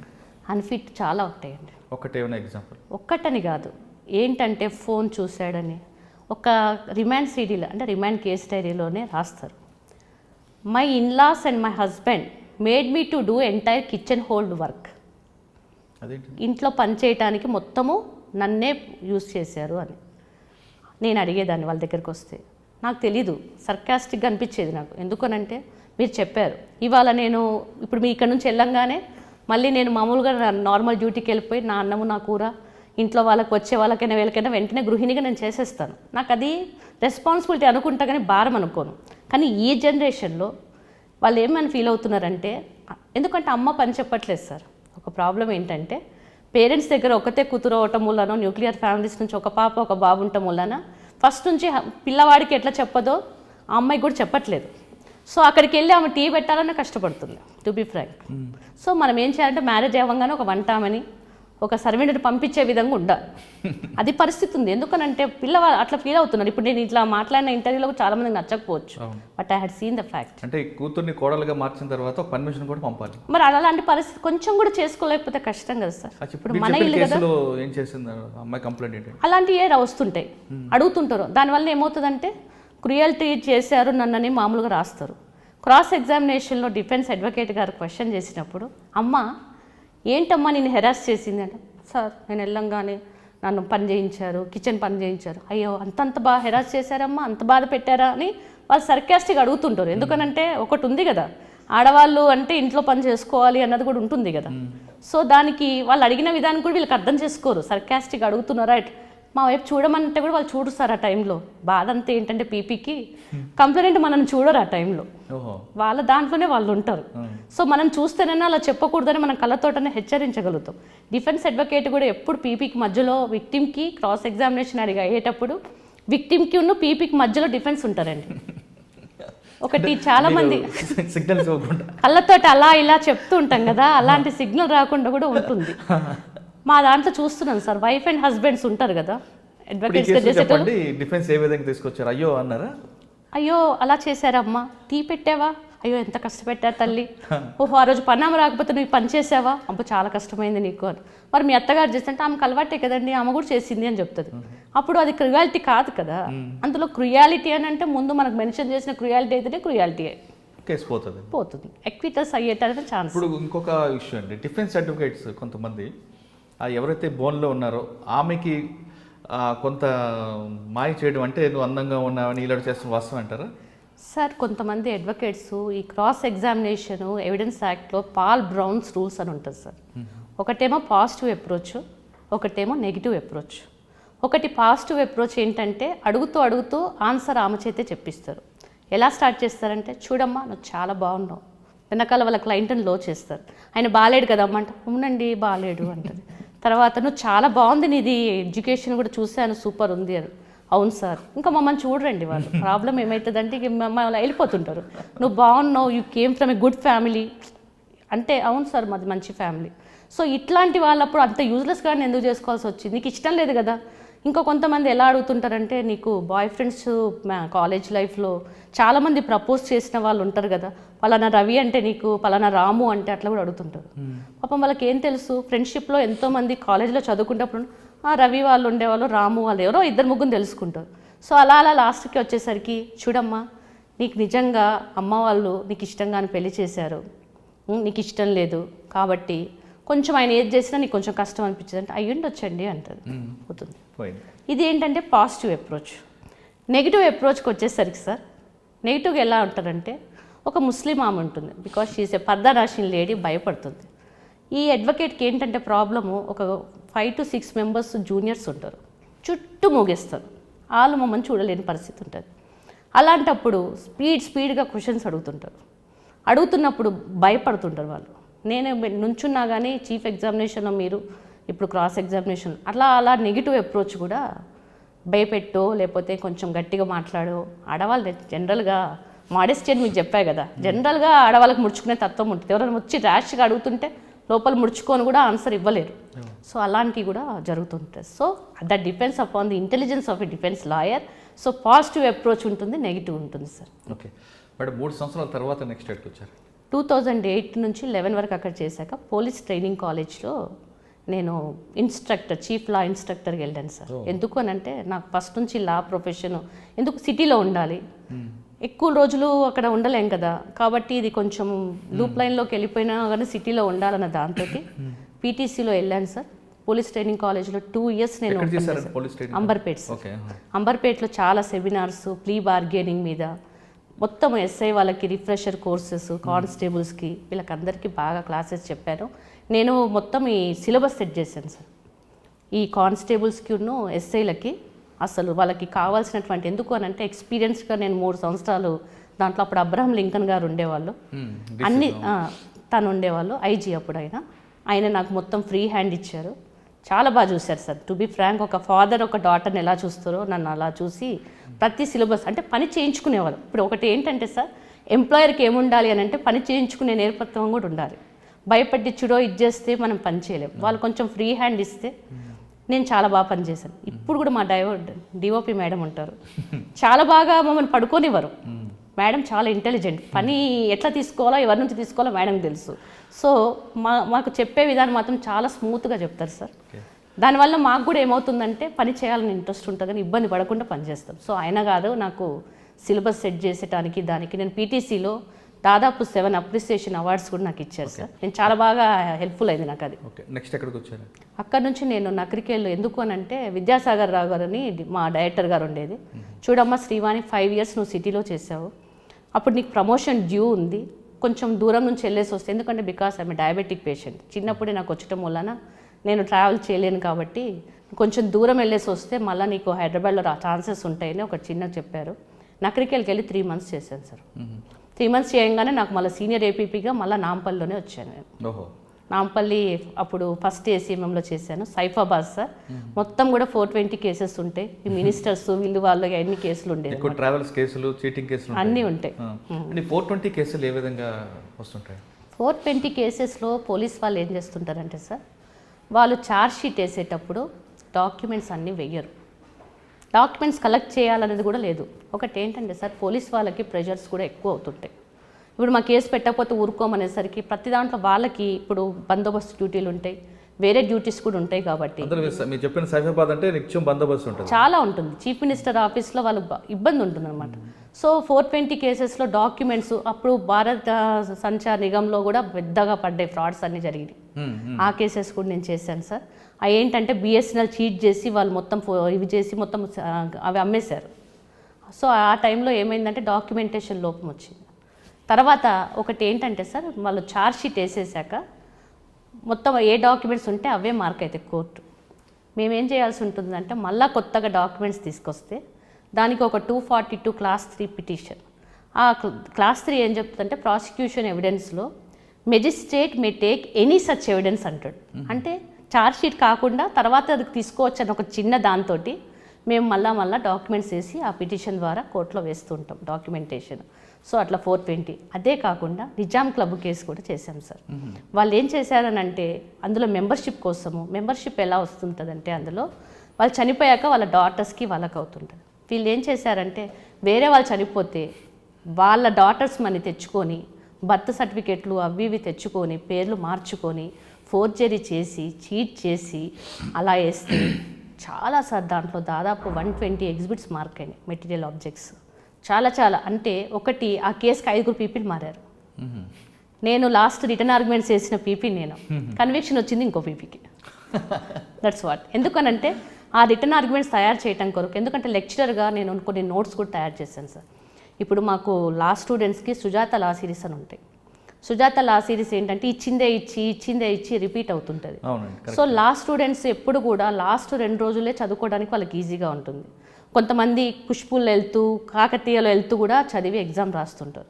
సో దీనికోసం అని నేను 30 క్వశ్చన్స్, అంటే రెగ్యులర్గా ఏం క్వశ్చన్స్ అడుగుతారో అవి చూసి దానికి material, law of contracts, law of evidence, transfer of property act, Muslim law, ఈ 4 బుక్స్ ఈ రోజు కూడా K Srivani lecturer in law, Adarsha law college అని వాళ్ళు అవే చదువుతుంటారు. సుజాత లా సిరీస్కి ప్రత్యామ్నాయంగా, ఎందుకనంటే చెప్పిందే చెప్పి ఇంటుంటుంది. నాదేంటంటే సింపుల్గా ఉంటుంది, వాళ్ళు కట్టుకోవడానికి కూడా వెయిట్లెస్. అంటే మీరు ఎవ్రీ ఇయర్ కూడా జడ్జిమెంట్ మారుస్తుంటారు అందులో? జడ్జిమెంట్స్ పెద్దగా ఒకటి ఏంటంటే సార్, వన్స్ లా స్టూడెంట్స్కి ప్రిన్సిపల్ అవసరం. ప్రిన్సిపల్ మారదు. ఇప్పుడు ఈ చట్టం ఇలా ఉందంటే ప్రిన్సిపల్ అలాగే ఉంటుంది.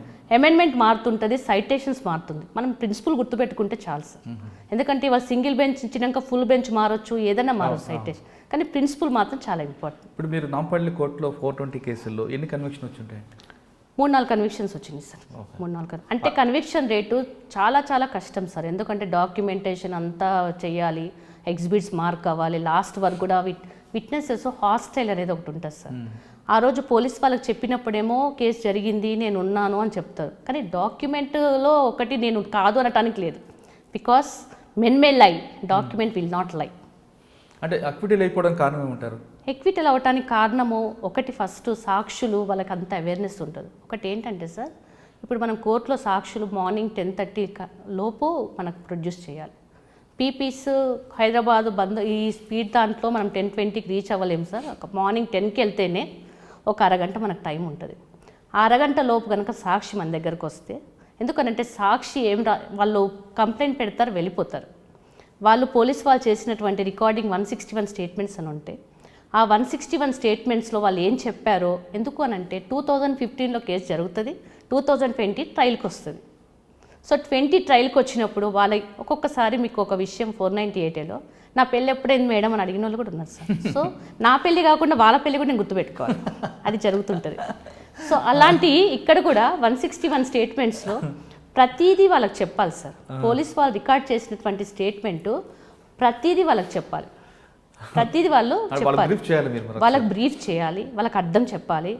మళ్ళీ ఒకటి ఏంటంటే 161 స్టేట్మెంట్ సంతకం పెట్టారా అని అడుగుతారు డిఫెన్స్. అట్లా సంతకం పెట్టకూడదు అనమాట, చదివి వినిపించుతారు కానీ చదివి. సో మనం అట్లా కూడా చెప్పాలి, చూడమ్మా ఆ రోజు వాళ్ళు అడిగినప్పుడు నువ్వు కేవలం చెప్పావు కానీ సంతకం పెట్టలేదు అన్నది కూడా వాళ్ళకి చెప్పి మనం వివరించాల్సి ఉంటుంది. సో ఇదంతా టైం. సో మనకు పొద్దురు పుట్టే వాళ్ళు పోలీస్ కానిస్టేబుల్ మనకు ముందు ప్రొడ్యూస్ చేసి మనకు మంచి టైం ఉంటే ఖచ్చితంగా కన్విక్షన్ తెచ్చుకోవచ్చు. ఎందుకు అనంటే డిఫెన్స్ అడ్వకేట్ మారుతూ ఉంటాడు. మాకు ఏ డిఫెన్స్ అడ్వకేట్ ఏ క్వశ్చన్ అడుగుతాడో క్రాస్లో కూడా అర్థమవుతుంటుంది, వాళ్ళ క్యారెక్టర్ అర్థమవుతుంటాయి కదా క్వశ్చన్స్. సో అవన్నీ చెప్పాలి అంటే టైం ఉండాలి. సో ఒక కన్విక్షన్ రావాలంటే ఛార్జ్ షీట్లో కనుక ఇప్పుడు వాళ్ళు పోలీస్ వాళ్ళే చిన్న ఎగ్జాంపుల్ చెప్తా సార్, కూరలో ఉప్పో పప్పు ఏదన్నా తేడా ఉంటే వేయొచ్చు. ఇప్పుడు ఉప్పు ఎక్కువైతే మనం ఏం చేస్తాం సార్? సో ఛార్జ్ షీట్లో వాళ్ళు సరిగ్గా చేయకపోకుండా ఉంటే కొన్ని మనం ఆన్సరబుల్ అయితే చేయదు. బ్లండర్ మిస్టేక్స్ కనుక ఛార్జ్ షీట్లో కమిట్ అయితే మనం చేసేది కూడా ఏముండదు. ఓకే, బట్ ఇక్కడ 2 ఇష్యూస్ వస్తున్నాయండి. 161 స్టేట్మెంట్లో ఆ రోజు ఇన్సిడెంట్ జరిగినప్పుడు ఆ విక్టిమ్ చెప్తారు, అవును. రికార్డ్ అవుతుంది. కానీ తర్వాత మర్చిపోయి మళ్ళీ గుర్తొచ్చిందని చెప్పడానికి యాడ్ చేసుకోవచ్చా? ఎప్పుడు యాడ్ చేస్తాడు? ఆ రోజు వన్స్ రికార్డెడ్ అయితే అయిపోతుంది, తర్వాత మరి లేదా తర్వాత ఉండదు. ప్రొవిజన్ ఉంది అని అంటున్నారు కదండి కొన్ని కేసుల్లో. కొన్ని కేసెస్లో రీ ఎగ్జామినేషన్స్ చేస్తారు. ఎట్లా అంటే అలా కాదు సార్, ఇప్పుడు ఎస్సీ ఎస్టీ కోర్టు ఉంది. ఫస్ట్ ఎఫ్ఐఆర్ అయినాక ఎస్ఐ గారు రికార్డ్ చేశాడు అనుకోండి, 161 చేసి డిఎస్పీకి వెళ్ళారు. సో ఇన్వెస్టిగేటింగ్ ఆఫీసర్ అందులో డిఎస్పీ ఉండాలి ఎస్సీఎస్. కొన్నిట్లలో మొన్న కూడా అంతే 302 మర్డర్ కేసు అయింది. మర్డర్ కేసు అయినాక తర్వాత ఎస్సీ ఎస్టీ ప్రొవిజన్ వాళ్ళు ఎస్సీలని తెలిసింది. సో అట్లాంటప్పుడు డిఎస్పీ మార్చడానికి ఉంటుంది, అప్పుడు చేంజ్ చేయొచ్చు. Re recorded by me, okay, date కూడా మారాలి. ఓకే.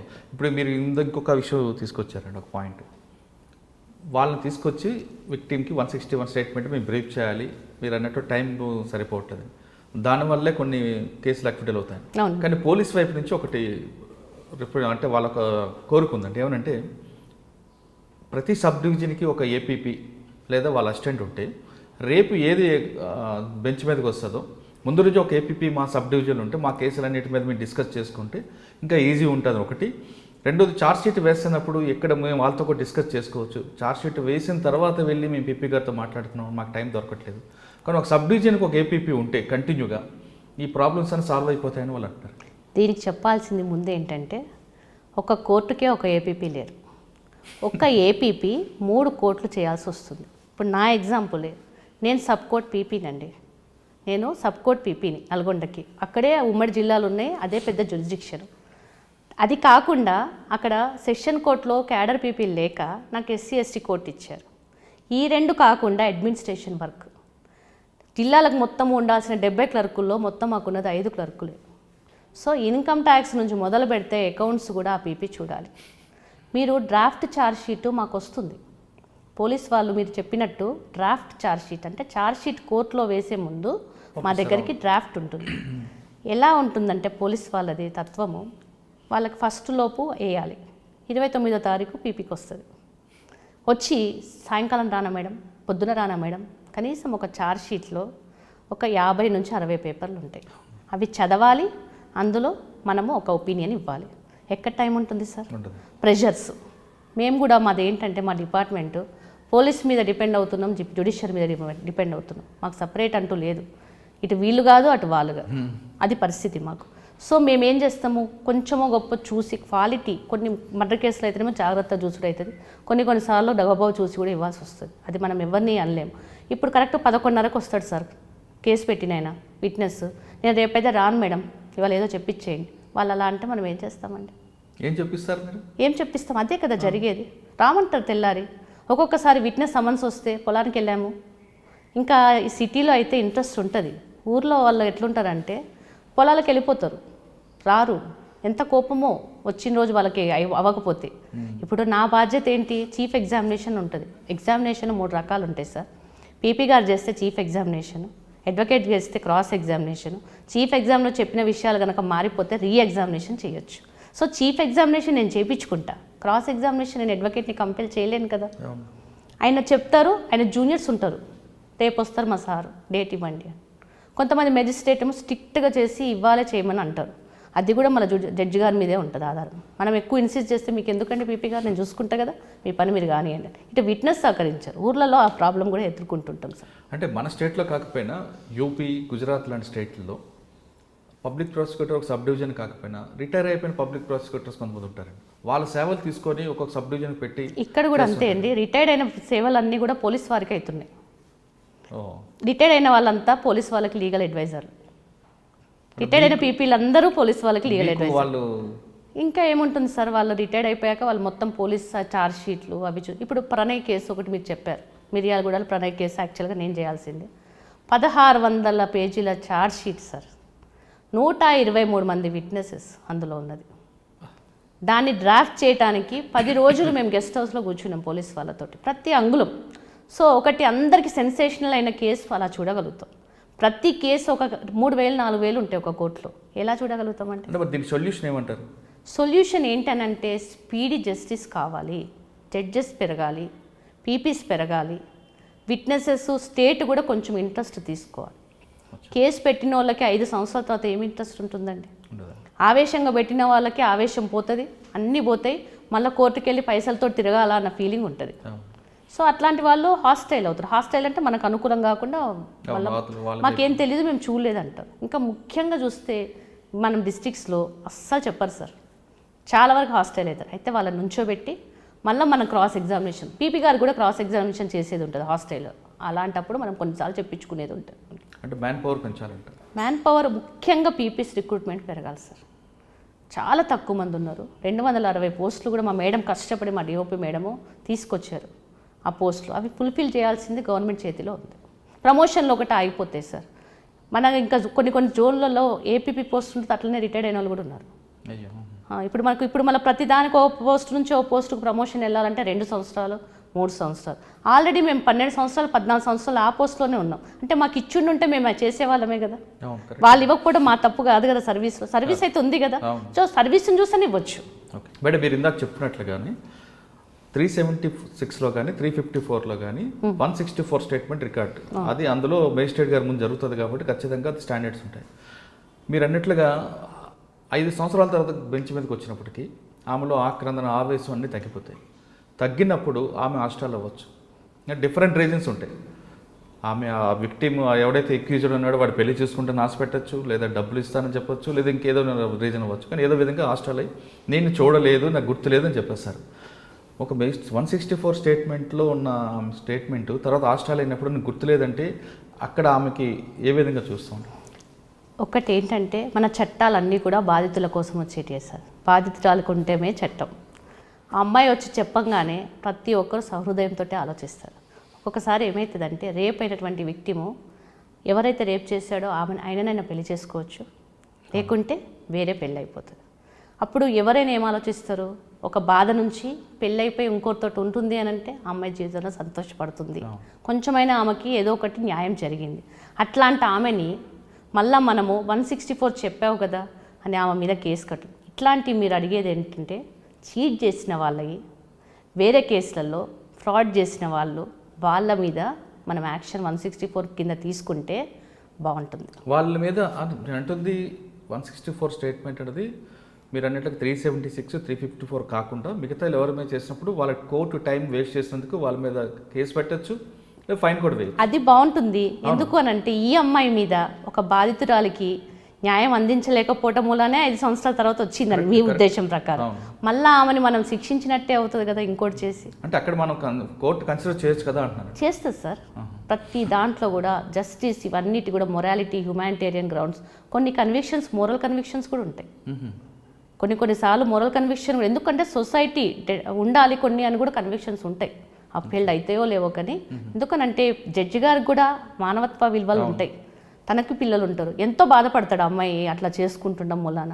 ఆయనకు రీజన్ తెలుస్తుంది, మా ద్వారానో ఎవరో తెలిపిస్తాం, సార్ పెళ్ళి అయిపోయింది, వాళ్ళిద్దరు పెళ్లి చేసుకుంటారు, ఏదో చెప్తాం న్యాచురల్. కాకపోతే ఏంటంటే మీరు అడిగిన క్వశ్చన్కి ఫాస్ట్ ట్రాక్ కోర్ట్స్ ఉంటాయి సార్. రేప్ కేసెస్లో అంత టైం పట్టదు. తొందరగా ఫాస్ట్ ట్రాక్ కేసెస్ పెట్టి ఫాస్ట్ ట్రాక్ కోర్ట్స్ పెట్టేసి తొందరగా మనము స్పీడప్ చేస్తున్నాం అక్కడ ప్రొసీజర్. ఫాస్ట్ ట్రాక్ కోర్టులో కూడా కొంతమంది హాస్టల్ అవుతుంటారు. అవన్నీ అది డిఫరెంట్ కేసు సార్, కానీ వాళ్ళ మీద మాత్రం చర్య తీసుకోరు జనరల్. నెక్స్ట్ మేడం, మీరు నాంపల్లి నుంచి ఎక్కడికి వచ్చారండి? నాంపల్లి నుంచి మహబూబ్ నగర్కి వెళ్ళాను. మహబూబ్ నగర్ నుంచి అగైన్ ప్రమోషన్ తోటి నల్గొండ డిప్యూటీ డైరెక్టర్గా వచ్చాను సార్. 2019 జనవరిలో. మీరు చేసిన కేసు అనుకుంటాను. మహబూబ్ నగర్లో కూడా 2-3 కేసు మైన్స్ కేసు చేశాను సార్. ఒకటి 420 మైన్స్ అండ్ జియాలజీ డిపార్ట్మెంట్ వాళ్ళు, ఒక దాంట్లో పాపం ఒక ఆయన మైన్ వస్తే వాళ్ళు 313 ఎగ్జామినేషన్లో కూడా నేరస్తుడు ఒప్పుకున్నాడు సార్. ఏమని ఒప్పుకున్నాడంటే నేను వాస్తవమే వాళ్ళ దగ్గర నుంచి అని. అందులో 5 ఉన్నారు, ఒక అక్యూజ్డ్ ఒప్పుకున్నాడు. అయినా కానీ జడ్జిమెంట్ సరిగ్గా రాలేదు. యాక్చువల్గా కన్విక్షన్ పడే కేసు అది. నేను వచ్చేసాను నేను అది చెప్తుంది ఇందాక అదే. ఎందుకనంటే రిటర్న్ ఆర్గ్యుమెంట్స్ వరకు చేసిన పీపీకి ఆర్గ్యుమెంట్ చెప్పేది వేరే ఉంటుంది, మళ్ళీ రెడ్ వచ్చే మొదలాడే అని చెప్పి ఇంకోరు వచ్చి చెప్పిన కేసు వేరే ఉంటుంది. జడ్జి గారు కూడా అంతేనండి, మొత్తం శాంతం ట్రయల్ విన్న జడ్జి గారికి ఒపీనియన్ వేరే ఉంటుంది. అప్పుడే వచ్చి ఆయన ప్రమోషన్లోగానో దేంట్లో వచ్చి వింటే వేరే ఉంటుంది. సో ఏదైతే ఏంటి మేము అక్కడ మంచిగా చెప్పినటువంటి 161 స్టేట్మెంట్ చేసిన జడ్జి గారు చీఫ్ వేరే, ఇచ్చినటువంటి జడ్జిమెంట్ కూడా వేరే. నిజంగా ఆ కంప్లైంట్ పాపం తిరుగుకైతే మామూలుగా కాదండి. ప్రతిరోజు ఏం జరుగుతుందో కోర్టులో. మీకు ఒకటి ఏంటంటే పీపీలకు కూడా ఇంట్రెస్ట్ ఉండాలంటే విక్టిమ్స్ కొంచెం మంచిగా ఉండి మనం కొంచెం ఎప్పటికప్పుడు యాక్టివ్ వాళ్ళు కూడా చేయాలి సార్. ఎందుకంటే మనం కూడా 100 కేసులలో మునిగిపోయి ఉంటాము. వాళ్ళ యాక్టివ్నెస్ చూసి కూడా మనం చేయలేకపోతే మన తప్పు. కానీ కొంతమంది సహకరించరు. ఇలా చెప్పు అనంటే ఎందుకు చెప్పాలి, నేను ఇలాగే చెప్తాను అన్న వాళ్ళు కూడా ఉంటారు. సో అట్లాంటి వాళ్ళు మనం ఏం చేయలేము. అదే నెక్స్ట్ మహబూబ్నగర్ తర్వాత నల్గొండ అండి. సార్ ఓకే, నల్గొండ రాగానే ఫస్ట్ కేసు ఏం తీసుకున్నారు? ఈ ఫస్ట్ కన్వర్స్ వచ్చిన కేసు ఏంటి? నల్గొండ రాగానే సబ్ కోర్ట్ సార్. ఫస్ట్ నాకు సబ్ కోర్టులో 306లు 307 కేసెసే ఉంటాయి. ఓకే, దాదాపు పోయిన సంవత్సరము 12 కన్విక్షన్లు తీసుకున్నాను సార్ 307 కేసులో. నేను వచ్చినప్పుడు నల్గొండకి అసలు కన్విక్షన్ లో రేట్. రంగనాథ్ గారు అక్కడ ఎస్పీగా ఉన్నారు. నౌ డిస్ట్రిక్ట్స్లో Nalgonda stood first last year. దాని కొరకు నాకు మెరిట్ కూడా ఇచ్చారు. సూపర్. చాలా కన్విక్షన్స్ వచ్చాయి. రంగనాథ్ గారు కూడా బాగా ఎంకరేజ్ చేస్తారండి. రంగనాథ్ గారు కూడా అవునండి. ఇప్పుడు పాపం డిఐజీ ప్రమోషన్ వచ్చినా మళ్ళీ అక్కడే ఉండి నల్గొండ అంటే అసలు యాక్చువల్గా ఫస్ట్ స్టార్ట్ అయ్యింది మా కొత్తగూడెం తోటి. మేము కొత్తగూడెంలోనే ఆయన స్టార్ట్ అయ్యారు. డిఎస్పీ ఫస్ట్ అక్కడ స్టార్ట్. చాలా బాగా ఇస్తారు. ఈ జిల్లాలోనే ఆయన ఎస్పీ కూడా చేశారు. అవును, ఓఎస్డీగా చేశారు. తర్వాత అక్కడ ఖమ్మం ఎస్పీ కూడా చేశారు. ఇవి కాకుండా నేను ఈ మెయిన్ పీరియడ్ ఏమైందంటే 2018-19 మీరు 306 గురించి చెప్పుకొచ్చారు. 306 307 కేసెస్ సబ్ కోర్టులో చేశారు సార్. 306లో కన్విక్షన్ రావాలంటే ఏం చేయాలి? 306లో ఇన్స్టిగేషన్ అన్నది ఖచ్చితంగా ప్రూవ్ చేయాలి సార్. ఎబెట్మెంట్ అది కొంచెం కష్టమవుతుంది. ప్రతిసారి లాస్ట్ వాళ్ళు ఎబెట్ అంటే వాళ్ళని ప్రేరేపించడం. అలా ప్రేరేపిస్తేనే ఆమెను ఇది చేసిన కొన్నిసార్లు డీడీలు ఉంటాయి sir, dyeing declaration. So dyeing declaration పర్ఫెక్ట్గా రికార్డ్ ఉంటే కొన్ని కేసులు వేసి మనం చేయొచ్చు. కానీ డీడీలు కూడా మానిపులేట్ చేస్తుంటారు కదండి. డాక్టర్స్ ఏదైనా చేస్తారు సార్.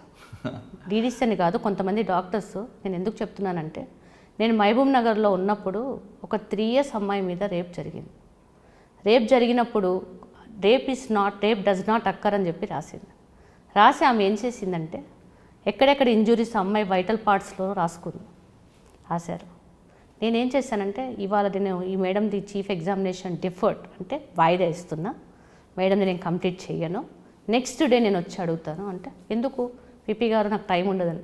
మీకు టైం లేదు, నాకు కూడా ఇప్పుడు టైం లేదు, రేపు చెప్తాను అని వచ్చి మెడికల్ జూరిస్ప్రుడెన్స్ పిఎస్ నారాయణ గారు ఒక రేపులో ప్రైవేట్ పార్ట్స్ లేడీస్కి ఎక్కడ కనుక ఇంజురీస్ ఉంటాయో అన్నది క్లారిటీగా రాశారు సార్. సో ఆమె పెట్టిన ఇంజురీస్ అన్నీ కూడా ఖచ్చితంగా దానికి సంబంధించినవి జరిగిందనమాట. నేను ఒక్కొక్క పార్ట్ అడుగుతూ ఇప్పుడు చెప్పలేను నేను, ఎందుకంటే అది మనము ఇన్ కెమెరా ప్రొసీడింగ్స్లో చేశాను. చెప్తున్నా, ఇన్ కెమెరా ప్రొసీడింగ్స్లో ఉంటాయి అట్లాంటి కేసెస్ అన్నీ కూడా. ఓన్లీ జడ్జి గారు పీపీ అమ్మాయి ఉంటుంది, చిన్న పాప.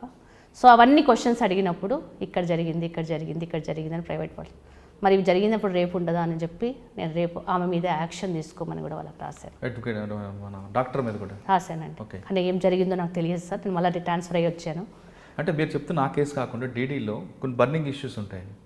80% బర్న్ అయిన తర్వాత డీడీ ఒకలాగా ఉంటుంది, తర్వాత వచ్చేసరికి ఒకలా మారిపోతుంటుంది. డీడీ అంటే dyeing declaration. A person who dice does not లై అంటారు. చనిపోతున్న వ్యక్తి ఎప్పుడు కూడా అబద్ధం ఆడడు అని. కానీ ఆడవాళ్ళకి ఎట్లా ఉంటుందంటే చనిపోతున్నప్పుడు ఈ అత్తగారు కాలంగానే 2 పిల్లలు ఉంటారు, పట్టుకొని వస్తారు. ఆమె చనిపోతుందని ఆమెకు తెలుసు, తర్వాత ఈ పిల్లల్ని చూడాలి. భర్తను గురించి కానీ భర్త తరపు వాళ్ళ గురించి కానీ తప్పుగా చెప్పితే రేపు నా పిల్లల్ని చూస్తారో లేరో అన్న బాధ, ఆడతనం అండి అక్కడ కూడా వస్తుంది. సో ఆమె ఏం చేస్తుంది, చెప్పదు. అదేంటో ప్రతిసారి 2 గంటలకి నేను వంట రూమ్లోకి వెళ్ళాను, పాలు కాల్చుతుంటేనే అయింది అని. మరి 2ంటికి ఎందుకు తాగాలనిపిస్తుందో నాకు అర్థం కాదు, ఎవరికి రాదా డౌట్, అలా చెప్పేస్తుంది ఆమె. సో అట్లాంటప్పుడు మనము ఏమీ చేయలేము. ఆడవాళ్ళది ఎక్కువ కేసులు ఉంటే ఆడవాళ్ళు అలా చెప్తారు. మీరు చెప్తున్నట్లుగా ఒక స్త్రీ లాస్ట్ మూమెంట్లో తన పిల్లల కోసం తప్పు చెప్పొచ్చు అన్నది. కానీ కొంతమంది బలవంతంగా లేదు నా భర్త కిరోసిన్ పోస్తేనే నేను చనిపోయాను కూడా చెప్పేవాళ్ళు కూడా కొన్ని కేసులు ఎదురవుతుంటాయి. ఉంటుంది సార్, చాలా తక్కువ కేసెస్లో. ఓకే సార్, 306లో భర్త వేధింపుల వల్ల లేదా భర్త ప్రోత్సహించడం వల్ల ఆత్మహత్య చేసుకున్న కేసులు చాలా కన్విక్షన్ కనిపిస్తుంటాయి. కన్విక్షన్ తక్కువ వస్తుంటాయి అక్కడ. ఎందుకు అంటే వాళ్ళు మొత్తం డీటెయిల్స్ సరిగా ఉండదు. ఇంకోటి ఏంటంటే ఆ అమ్మాయి చనిపోయింది, ఆ అమ్మాయి పిల్లల కోసం తల్లిదండ్రులు ఫస్ట్ కేసు పెడతారు. వీళ్ళు ఏం చేస్తారు, కోర్టుకి వెళ్ళటం ఎందుకు, జైలుకి వెళ్ళటం ఎందుకు అని చెప్పి 10 లక్షలు 12 లక్షలు పిల్లల పేరు మీద వేస్తానంటే అమ్మాయి వాళ్ళ తల్లిదండ్రులు కూడా కాంప్రమైజ్ అవుతారు. ఓకే, ఆ విధంగా అనుకుందామండి. హాస్టల్ అవుతారు. కానీ ఒక చిట్ ఫండ్ వ్యాపారి మీద ఒక వ్యక్తి కేసు పెడతాడండి. ఇతను నన్ను డబ్బులు ఇచ్చాడు, ఆ డబ్బులు వేధింపుల వల్లే నేను ఆత్మహత్య చేసుకుంటున్నాను, నా పరువు పోయింది. అప్పుడు కూడా 306 వస్తుంది అనుకుంటా. వస్తుంది. అబెట్మెంట్ చేస్తే నువ్వు చచ్చిపో అని అబెట్మెంట్ చేయాలి. అవును, ఆ బాధతో చేసుకున్నందుకు కాదు. సూసైడ్ నోట్ రాస్తాడు పలానా. సూసైడ్ నోట్ రాసిన మన దరిద్రం అదే సార్ ఈ సెక్షన్లో. అబెట్మెంట్ టు కమిట్ సూసైడ్ అని అంటే వీళ్ళ నుంచి ప్రోత్సాహం రావాలి, ఇన్స్టిగేషన్ రావాలి. నువ్వు చావు అని అంటేనే అవుతుంది. ఎవరో ఒకరు ఇన్స్టిగేషన్ చూపించాలి. నిజంగా జరిగినా అంతేగాని అక్కడ ఇన్స్టిగేషన్ అనేది కనపడాలి. ఓకే, అంతేగాని పలానా వ్యక్తి నాకు డబ్బులు ఉంటుంది కానీ 100% ప్రతి జడ్జి గారు ఇప్పుడు పీపీ గారు ఎంత చేస్తారో, విట్నెసెస్ ఎంత చెప్తారోతో సంబంధం కాదు సార్. జడ్జి గారు కూడా ఇష్టపడాలి. ఓకే, కానీ ఈ కేసులో కానీ ఆ కేసులు తక్కువగా కనిపిస్తుంటాయి సార్. ఇప్పుడు సూసైడ్ అటెంప్ట్ కేసులు ఉంటాయి కొన్ని.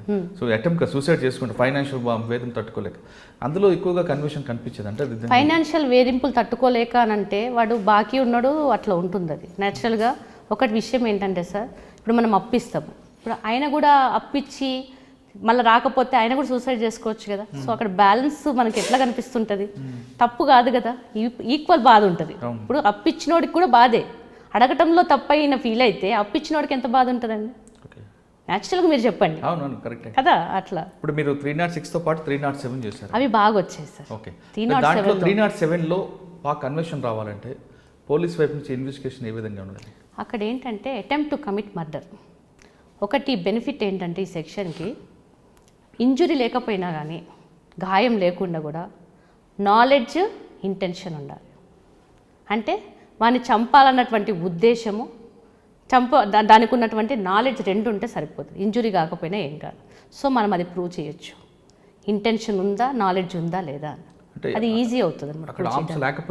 ఆర్మ్స్ లేకపోయినా ఆ విధంగా ఒక కేసు చెప్పండి. చాలా ఉన్నాయి సార్. అవి ఒకటి చెప్పండి. ఒకటి అని అంటే మనము నాలెడ్జ్, ఇంటెన్షన్ అంటే కొన్ని కేసెస్లో ఏమవుతాయి అంటే వాళ్ళు వస్తారు, దెబ్బలు కొడతారు, చేస్తారు. ఇప్పుడు కొన్నిసార్లు ఏమన్నా వెపన్స్ తీసుకొచ్చి కూడా ఇంజురీ ఇన్ఫ్లిక్ట్ కూడా కాలే, వచ్చేటప్పుడు పట్టుకొచ్చారు, వీడికి ఏం గాయాలు తాగలే. ఒకవేళ మనం ఎట్లా తీసుకుంటామనంటే వచ్చేటప్పుడు వాళ్ళ ఉన్నటువంటి ఉద్దేశం ఆర్మ్డ్ విత్ అన్ని కలిసి వచ్చారు, అటాక్ చేశారు, కానీ ఏం ఇంజురీస్ కూడా కాకుండా ఉంటాయి, చేతులు మూగ దెబ్బలు కూడా ఉంటాయి. అట్లాంటప్పుడు కూడా వాళ్ళు వచ్చినటువంటి వెపన్తో కూడా ఇంజురీ అవ్వచ్చు. ఒక్కొక్కసారి చేతి దెబ్బలతో కూడా నాలెడ్జ్, ఇంటెన్షన్, వైటల్ పార్ట్స్ మీద గనక. ఇప్పుడు చిన్న ఎగ్జాంపుల్ సార్, గుండె మీద కొట్టాడు, కాలే, ఏం గాయం కాలే. ఇంకా కొంతమంది మగవాళ్ళకి తగలకూడని దగ్గర కూడా తగులుతుంటుంది. సో అట్లా అటెంప్ట్ చేసిండు అనుకోండి, గాయం ఏమి ఉండదు, కానీ అటెంప్ట్ చేసిన దాన్ని బట్టి మనం చెప్పొచ్చు. మీరు అర్థం చేసుకోవాలి. అంటే ఆ విధంగా ఆర్మ్స్ లేకపోయినా సరే మీరు ఎస్టాబ్లిష్ చేస్తారు. ఇంటెన్షన్, నాలెడ్జ్ మనం. అటువంటి కేసుల్లో మీకు చూడగానే అర్థమవుతుంది ఇందులో ఖచ్చితంగా కన్విక్షన్ వస్తుంది సార్. ఎవరికి అర్థమైనా అర్థం కాకపోయినా కేసు గెలుస్తామా లేదన్నది ఒక ఛార్జ్ షీట్ వేసినటువంటి ఇన్వెస్టిగేటింగ్ ఆఫీసర్, ఒక ట్రయల్ చేసిన పీపీకి తెలుస్తుంది సార్. తెలుస్తుంది కదా, మన స్ఫూర్తిగా తెలుస్తుంది. కానీ అటువంటి కేసులు అక్విటల్ వచ్చినప్పుడు కేసులు ఏమైనా ఉన్నాయా? అక్విటల్ వస్తుంటాయి. ఎందుకు వల్లండి అక్విటల్ వస్తున్నదంటే మనం పెట్టినటువంటి సాక్ష్యమే కానీ, మనం పెట్టినటువంటి ఆర్గ్యుమెంటే కానీ జడ్జి గారికి ఇష్టపడకపోవచ్చు. ఏదైనా కానీ అల్టిమేట్ అయినే సార్. అవునండి. కొంతమంది ఎలా ఉంటారనంటే మైండ్ సెట్ ఉంటుంది సార్. ఒక్కసారి జడ్జి గారు మన దగ్గరకు రాగానే జనరల్గా కనుక్కుంటారు అడ్వకేట్స్, అయినా కన్విక్షన్ మైండా, ఎక్విటల్ మైండా. ఒక మైండ్ ఖచ్చితంగా ఉంటుంది. ఇప్పుడు వాళ్ళ ఇంట్లోనే చిన్న ఎగ్జాంపుల్ మీకు చెప్తాను జడ్జి గారి గురించి కూడా. 498A బాధితుడు అయింది అనుకోండి, ఆయన 498Aలో కన్విక్షన్లు ఇవ్వడు. హస్బెండ్ వలన వాళ్ళ కూతురు కనుక బాధితురాలు అయింది అనుకోండి, 498Aలో కన్విక్షన్ ఇస్తాడు. మైండ్ సెట్ ఫిక్స్ ఉంటుంది. సో మన ఛాన్స్ ఏంటంటే అప్పీల్ పోతాం. ఒక్కటి ఏంటంటే పీపీ వాళ్ళు చేయాల్సినటువంటిది అక్విటలే రానియండి, కన్విక్షనే రానియండి, మనం లోవర్ కోర్టులో కనుక కేసు మంచిగా ఎస్టాబ్లిష్ చేయగలిగితే అప్పుడు ఇక్కడ రాకపోయినా పైకి వస్తుంది. ఇక్కడ ఏదో మోరల్ కన్విక్షన్ తీసుకున్నాం అనుకోండి, అక్కడ పైకి వెళ్తే వీగిపోతుంది కేసు. అది పాయింట్. కానీ 307లో పోలీసులు కరెక్ట్ ఇన్వెస్టిగేషన్ చేయకపోవడం వల్ల అక్విటల్ కేసు ఏమైనా ఉందా? పోలీసులు చాలా వరకు కూడా ఛార్జ్ షీట్ వేసేటప్పుడు కొన్నిసార్లు వాళ్ళ ఇన్వెస్టిగేషన్ మైన్యూట్గా ఉండదు సార్. కొంచెం పీపీ వాళ్ళు కూడా మనం ఇంటెలిజెన్స్ కొన్నిట్లలో ఉపయోగించాల్సి వస్తుంది. ఎక్కడైతే ల్యాక్యునాస్ ఉంటాయో ఛార్జ్ షీట్ చదువుకునే ఓపిక మనకు ఉంటే అక్కడ మనము భర్తీ చేయాల్సి వస్తుంది. ఒకటి ఏంటంటే అడ్వకేట్స్ వాళ్ళు ఏమంటారంటే పోలీస్ వాళ్ళు 161 స్టేట్మెంట్ ఉంటుంది, ఆ 161 స్టేట్మెంటే కోర్టులో చెప్పించాలనేది అంటారు. కానీ ఎవిడెన్స్ యాక్ట్ ఏం చెప్తుందంటే ఆ 161 స్టేట్మెంట్ వల్ల చెప్పకపోతే కోర్టులో ఒమిషన్స్కి కాంట్రడిక్షన్స్ మాత్రమే. కానీ కోర్టు వారికి ఏంటంటే ఎవిడెన్స్ అంటే whatever stated before magistrate is evidence. So మీ ముందు ఆ జడ్జి గారి ముందు చెప్పింది సాక్ష్యం. అవును. పోలీస్ వాళ్ళకి చెప్పిన దానికి అప్పుడు నువ్వు అలా చెప్పావు ఇప్పుడు ఇలా చెప్పలేదు కదా అని అడుక్కోవడానికి ఒమిషన్స్ కాంట్రడిక్షన్సే. కానీ నేను అదే ఫైట్ చేస్తుంటా సార్. ఫైట్ చేస్తుంటే చాలామంది జడ్జెస్కి నేను లెక్చర్ అని తెలుసు, మేడం మీరు లెక్చర్ చెప్పొద్దు నాకు మాకు తెలుసు అని. మరి తెలిసినప్పుడు ఎందుకు తీసుకోరు మీరు అని. ఎంతసేపు అడ్వకేట్స్ 161 నువ్వు అది చెప్పలేదు కదా, 161లో ఇది చెప్పలేదు కదా, మళ్ళీ ఇప్పుడు ఎందుకు చెప్తా అంటే ఆయన 100 చెప్తాడు. ఆయన సాక్ష్యము మనం ముందు చెప్తాడు, జడ్జి గారు చెప్పుకుంటాడు. మీ బాధ్యత ఏంటి, క్రాస్ ఎగ్జామినేషన్లో అడగండి, ఇది ఎందుకు చెప్పిస్తున్నారు అనే జడ్జెస్ కూడా ఉంటారండి. కొంతమంది జడ్జెస్ ఎలా ఉంటారంటే మీరు అక్కడ 161 లేదు కదా పీపీ గారు ఎందుకు చెప్పిస్తున్నారు మీరు అంటారు. కానీ ఎవిడెన్స్ యాక్ట్ చదువుకుంటే what ever stated before magistrate is evidence. Okay, ఇది 307లో ఆర్మ్స్ అంటే వాడకపోయినా చేతులతో కొట్టినా 307 వస్తుందని మీరు అంటున్నారు. అంటే కొన్ని వచ్చి కట్టి గొంతు పిసుకటానికి ట్రై చేసి చనిపోలేదు సార్. కానీ మీరు అన్నట్లుగా గొంతు పిసికాడు లేదా వెనక మీరు అన్నట్లుగా కొన్ని వేరే పార్ట్స్ లో కొట్టాడు, కొన్ని ప్రైవేట్ పార్ట్స్ లో కొట్టడానికి ట్రై చేశాడు, కొట్టడానికి ట్రై చేశాడు, దెబ్బ తగలలేదు. రైట్. కానీ సంగారెడ్డిలో ఒక కేసులో ఆయన ఇంటెన్షన్లో ఆయన కొట్టాలని వచ్చాడు, కానీ చెప్తున్న వేరు పార్ట్లో కొట్టాడు. ఆ కంప్లైంట్ ఇతని వ్యక్తి మీద ఈ విధంగా నన్ను చంపడానికి వచ్చాడు, నేను పలానా వ్యక్తి నన్ను కాపాడాడు కాబట్టి నేను బయటపడ్డానని చాలా క్లియర్గా కంప్లైంట్ రాసిచ్చాడు. అప్పుడు ఐ విట్నెస్ చెప్పినటువంటి సాక్ష్యం కూడా చాలా ఆధారం. అవునండి. కానీ అక్కడున్న ఐఓ గారు ఏం చేశారంటే ఇది 324 కింద వస్తుంది, 307 కింద రాదు అని నేను ఆర్గ్యుమెంట్ చేశారండి. 324 రావాలన్నట్టే ఖచ్చితంగా దెబ్బ ఉండాలి. అది 324 వచ్చింది, ఎమ్మెల్సీ చేంజ్. ఇప్పుడు ఒకటి ఏంటంటే సార్, దెబ్బ తగిలింది అని అంటే ఆ దెబ్బ సింపుల్ ఇంజురీ అయితే 324 కడతారు, గ్రీవియస్ అయితే 326 కడతారు. 307 బెనిఫిట్ ఏంటంటే ఏ దెబ్బ లేదు, నాలెడ్జ్ ఇంటెన్షన్ ఉంటే 307 వస్తుంది. కానీ ఆ ఐఓ ఆర్గ్యుమెంట్ ఏంటంటే ఇంటెన్షన్ చంపడానికి లేదు, వాళ్ళిద్దరి మధ్య అన్ఎక్స్పెక్టెడ్గా వచ్చింది కాబట్టి. అదే కదా sir, it depends upon the circumstances, case to case, IO to IO, PP to PP, judge to judge. Sangareddy గారులో జడ్జి గారు ఆ ఎవిడెన్స్ మీద ఇస్తే నాంపల్లిలో కూడా అదే ఎవిడెన్స్ మీద ఈయన ఇస్తారన్నది లేదు. ఇన్ని ఫ్యాక్టర్స్ ఇన్ఫ్లుయెన్స్ ఒక కన్విక్షన్. అందుకే సార్ కన్విక్షన్ వచ్చింది అని అంటే ఎంత కష్టం ఉంటుందో అందులో మేము చెప్పలేము సార్. ఎందుకంటే లాస్ట్ మూమెంట్ వరకు కూడా సాటిస్ఫై చేయాలి. మనం ఒక సైటేషన్ ఇస్తాము, వాళ్ళకు అనుకూలంగా సైటేషన్, ఎన్నో కేసెస్ ఎక్విటలే అయితే, కొన్నే కన్విక్షన్ అయితే. సో మనకు సైటేషన్స్ కూడా తక్కువ ఉంటాయి. సో అడ్వకేట్సే మంచి తెచ్చి ఇందులో ఇట్లా వీగిపోయింది, ఇందులో ఇట్లా అయిందని వేస్తుంటారు. సో పీపీకి ఎప్పటికెప్పుడు కూడా మన కంపల్సరీ సార్, అందులో పడుకున్నట్టే ఉంటుంది అనుకుంటారేమో, but bed of thorns, not bed of roses. Our seat is not bed of roses, it is bed of thorns only. Every time గుచ్చుతూనే ఉంటుంది. ఒకవేళ కేసు పోతే గుచ్చుద్ది, మనం న్యాయం చేయలేకపోతే గుచ్చుకుంటుంది, మనం సుపీరియర్స్కి ఆన్సర్ చేయాల్సి వస్తే గుచ్చుకుంటుంది. సో గుచ్చుకోవడం అన్నదే మా బాధ అంతే. అందుకే పీపీలకు ఎక్కువ తొందరగా అన్నీ వస్తున్నాయి సార్, టు బి ఫ్రాంక్. ఎందుకంటే ఇటు పోలీస్ అంటే వాళ్ళని బ్యాలెన్స్ చేయాలి, జడ్జెస్ని బ్యాలెన్స్ చేయాలి, అడ్వకేట్స్ని బ్యాలెన్స్ చేయాలి, విట్నెస్ని బ్యాలెన్స్ చేయాలి. సో మనకు బ్యాలెన్స్ ఆఫ్ కన్వీనియన్స్ మాత్రం మంచిగా చూసుకోవాలి. గట్టిగా బాధ లోపల పెట్టుకోవాలి, నవ్వుతూ చెప్పాలి. వాళ్ళు మా మీద ఎగురుతారు వచ్చి, ఎందుకు ఇట్లా అయింది, అట్లా ఎందుకు మేడం, ఇట్లా ఎందుకు చేశారు, అట్లా అయింది అని, చూడమ్మా అని మళ్ళీ మాట్లాడు. కొంచెం ఏదైనా దాంట్లో మనం వేరేగా చెప్పామనుకోండి, పీపీ గారు మాకు కోఆపరేట్ చేస్తారు. ఇంకో పరిస్థితి ఎలా ఉంటుందంటే సార్, అడ్వకేట్ పక్కన పీపీ కూర్చోవాల్సి వస్తుంది. అడ్వకేట్ గారు కొంతమంది అడ్వకేట్స్ ఎలా ఉంటారంటే కావాలని తగిలించడానికి కూడా ఏదైనా దాంతో కంప్లైంట్ మనం చూస్తున్నప్పుడు మన పక్కన కూర్చొని పీపీ గారు బాగున్నారా అంటాడు. నమస్తే సార్ అని చెప్పాలి కదా, ఆమె వెళ్ళిపోతుంది. 498 కేసెస్లో ఎక్కువ మా కేసు చేసేటువంటి పీపీ వాళ్ళ లాయర్తో మాట్లాడింది కాబట్టి ఏదో జరిగి ఉండొచ్చు. సో అట్లాంటివి కూడా మేము ఫేస్ చేయాల్సి ఉంటుంది. సో బ్యాలెన్స్, చెప్పకపోతే సంస్కారం లేదనుకుంటూ చెప్తే అక్కడ బాధ ఉంటుంది, అలా కూడా ఉంటాయి మాకు. అంటే మీరు అన్నట్లుగా ఇటువంటి ప్రెజర్లో కొంతమంది పీపీలకి మీరు షుగరు బీపీ కూడా వస్తుంటాయి అంటారా? వస్తూ ఉంటుంది కదా, అదొక క్వాలిఫికేషన్. మేడం, ఇప్పుడు మీరు సర్కమ్స్టెన్స్ గురించి మాట్లాడారు. నల్గొండ కేసుల్లో కన్వర్షన్ రావడానికి ఐ విట్నెస్ లేకపోయిన 302 మీకు ఆ సర్కమ్స్టెన్స్ అనేది ఎక్కువగా బిల్డప్ చేసుకొచ్చారు. అంటే అక్కడ ఐఓ ఇచ్చిన ఫైల్ని మీరు దాన్ని బిల్డప్ చేసుకుంటూ మీ రోల్ చూపించారు. ఒక్కసారి ఆ కేసు గురించి ఐ విట్నెస్ లేకుండా సర్కమ్స్టెన్స్ అంటే పరిస్థితుల ప్రభావాన్ని ఏ విధంగా దాన్ని బిల్డప్ చేసుకొచ్చారు చెప్తాను సార్. ఇండియన్ ఎవిడెన్స్ యాక్ట్లో ఒక 3 ప్రిన్సిపల్స్ ఉంటాయి సార్. ఏంటంటే best evidence must be taken. అక్కడ ఏమేమి సర్కమ్స్టెన్స్, అన్ని ఎవిడెన్స్లు కోర్టు ముందు వేస్తాము, కానీ అన్నిట్లలో బెస్ట్ తీసుకోవాలి. And evidence must be direct అంటాడు. అంటే చూసింది ఖచ్చితంగా డైరెక్ట్ విట్నెసెస్ ఉంటేనే మంచి సాక్ష్యం. And circumstantial evidence should be avoided. 3 principles Indian evidence యాక్ట్కి ఉంటుంది. So the best evidence is direct evidence. చూసింది, కన్నది, విన్నది, మళ్ళీ ఎవిడెన్స్లో ఫ్యాక్ట్ అంటే ఏంటి ఇవన్నీ కూడా వస్తుంటాయి అన్నమాట. సో అక్కడ ఏంటంటే బెస్ట్ మనకి డైరెక్ట్ విట్నెసెస్ ఉన్నారు అని అంటే అన్నిటికీ బాగుంటుంది. రేపు కానీ హీనియస్ అఫెన్సెస్ ఏవైనా, రేపే కానివ్వండి, మర్డరే కానివ్వండి, అందరు చూస్తుండగా చేయరు. జనరల్ చూస్తుండగా చేయరు. Always it is done in secluded places, dark places, కనపడని దగ్గరే జరుగుతుంటాయి. అక్కడ ఎవరైతే రీచ్ గారో అక్కడే వాళ్ళకి అది స్కోప్ ఉంటుంది, జనరల్ రూల్. కాబట్టి మనం ఏం చేయాలంటే కొన్నిట్లలో సాక్షులు ఉంటారు. ఒకటి లాస్ట్ సీన్ థియరీ అని ఉంటారు. అంటే మృతుడు లాస్ట్గా ఎవరు చూశారన్న థియరీ మీద కూడా ఉంటుంది. లాస్ట్ సీన్ థియరీ అంటారు. అంటే మృతుడు లాస్ట్గా ఎవరు చూశారు, అక్కడ నుంచి మళ్ళీ తర్వాత ఆయన కనపడలేదు, వాళ్ళ సాక్ష్యాన్ని కూడా తీసుకుందామని.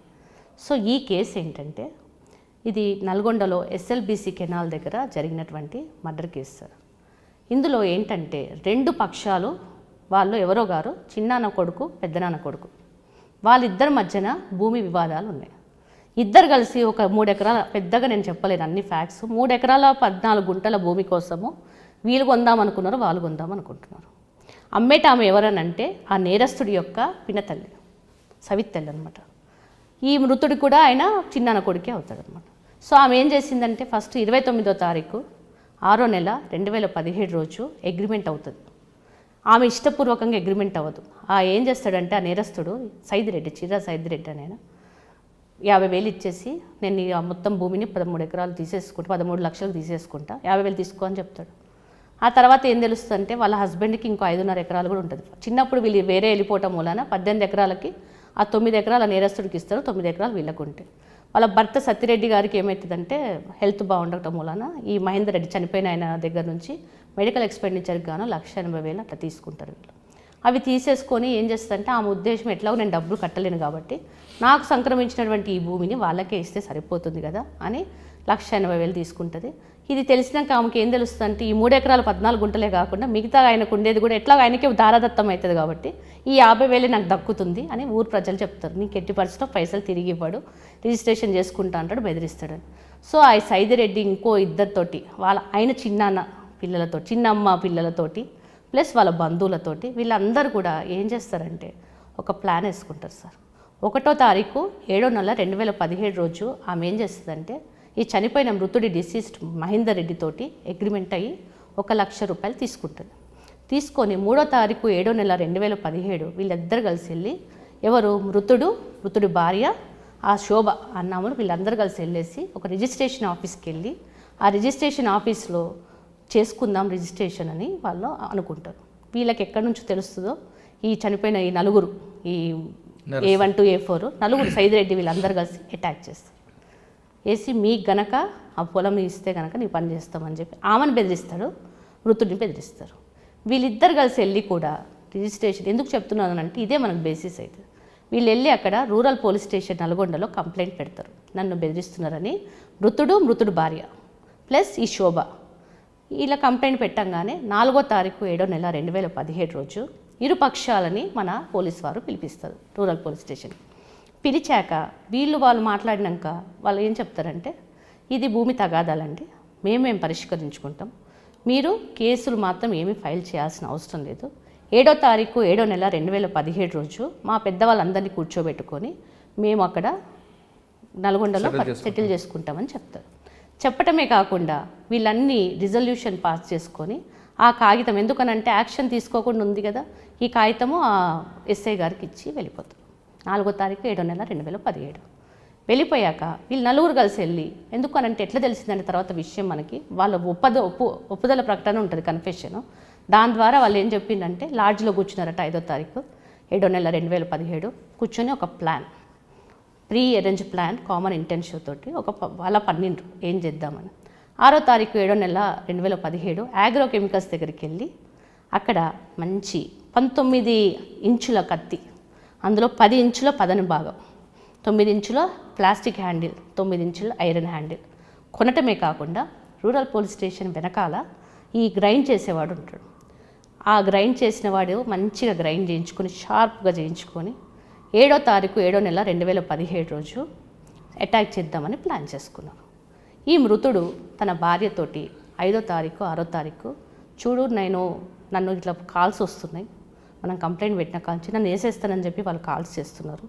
మనం 7వ తారీఖు రోజు నేను ఇట్లా 7వ తారీఖు కూడా బయటికి వెళ్తూ కూడా చెప్తాడు ఆమెతోటి, నా మీద ఇట్లా ఉంటుంది, ఏదో రోజు నాకు ఏదో అయ్యేటట్టే భయం ఇస్తుంది నాకు.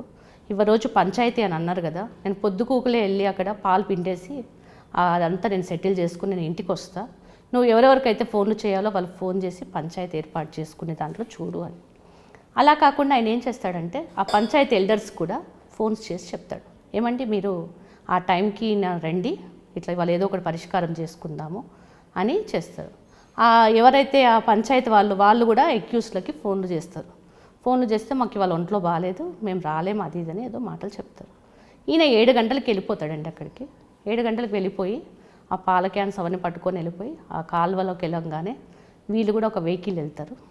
ఈయన వెహికల్ మీద వెళ్తాడు, వాళ్ళు వెహికల్ వెళ్ళేసి ఆయన ముందు నుంచొని అన్న ఏం సంగతి అదని మాట్లాడతాడు. వెనకాల నుంచి A2 అన్నవాడు వెనకాల నుంచి కట్ థ్రోట్ ఇంజరీ మొత్తం ఇట్లా కట్ చేస్తాడు.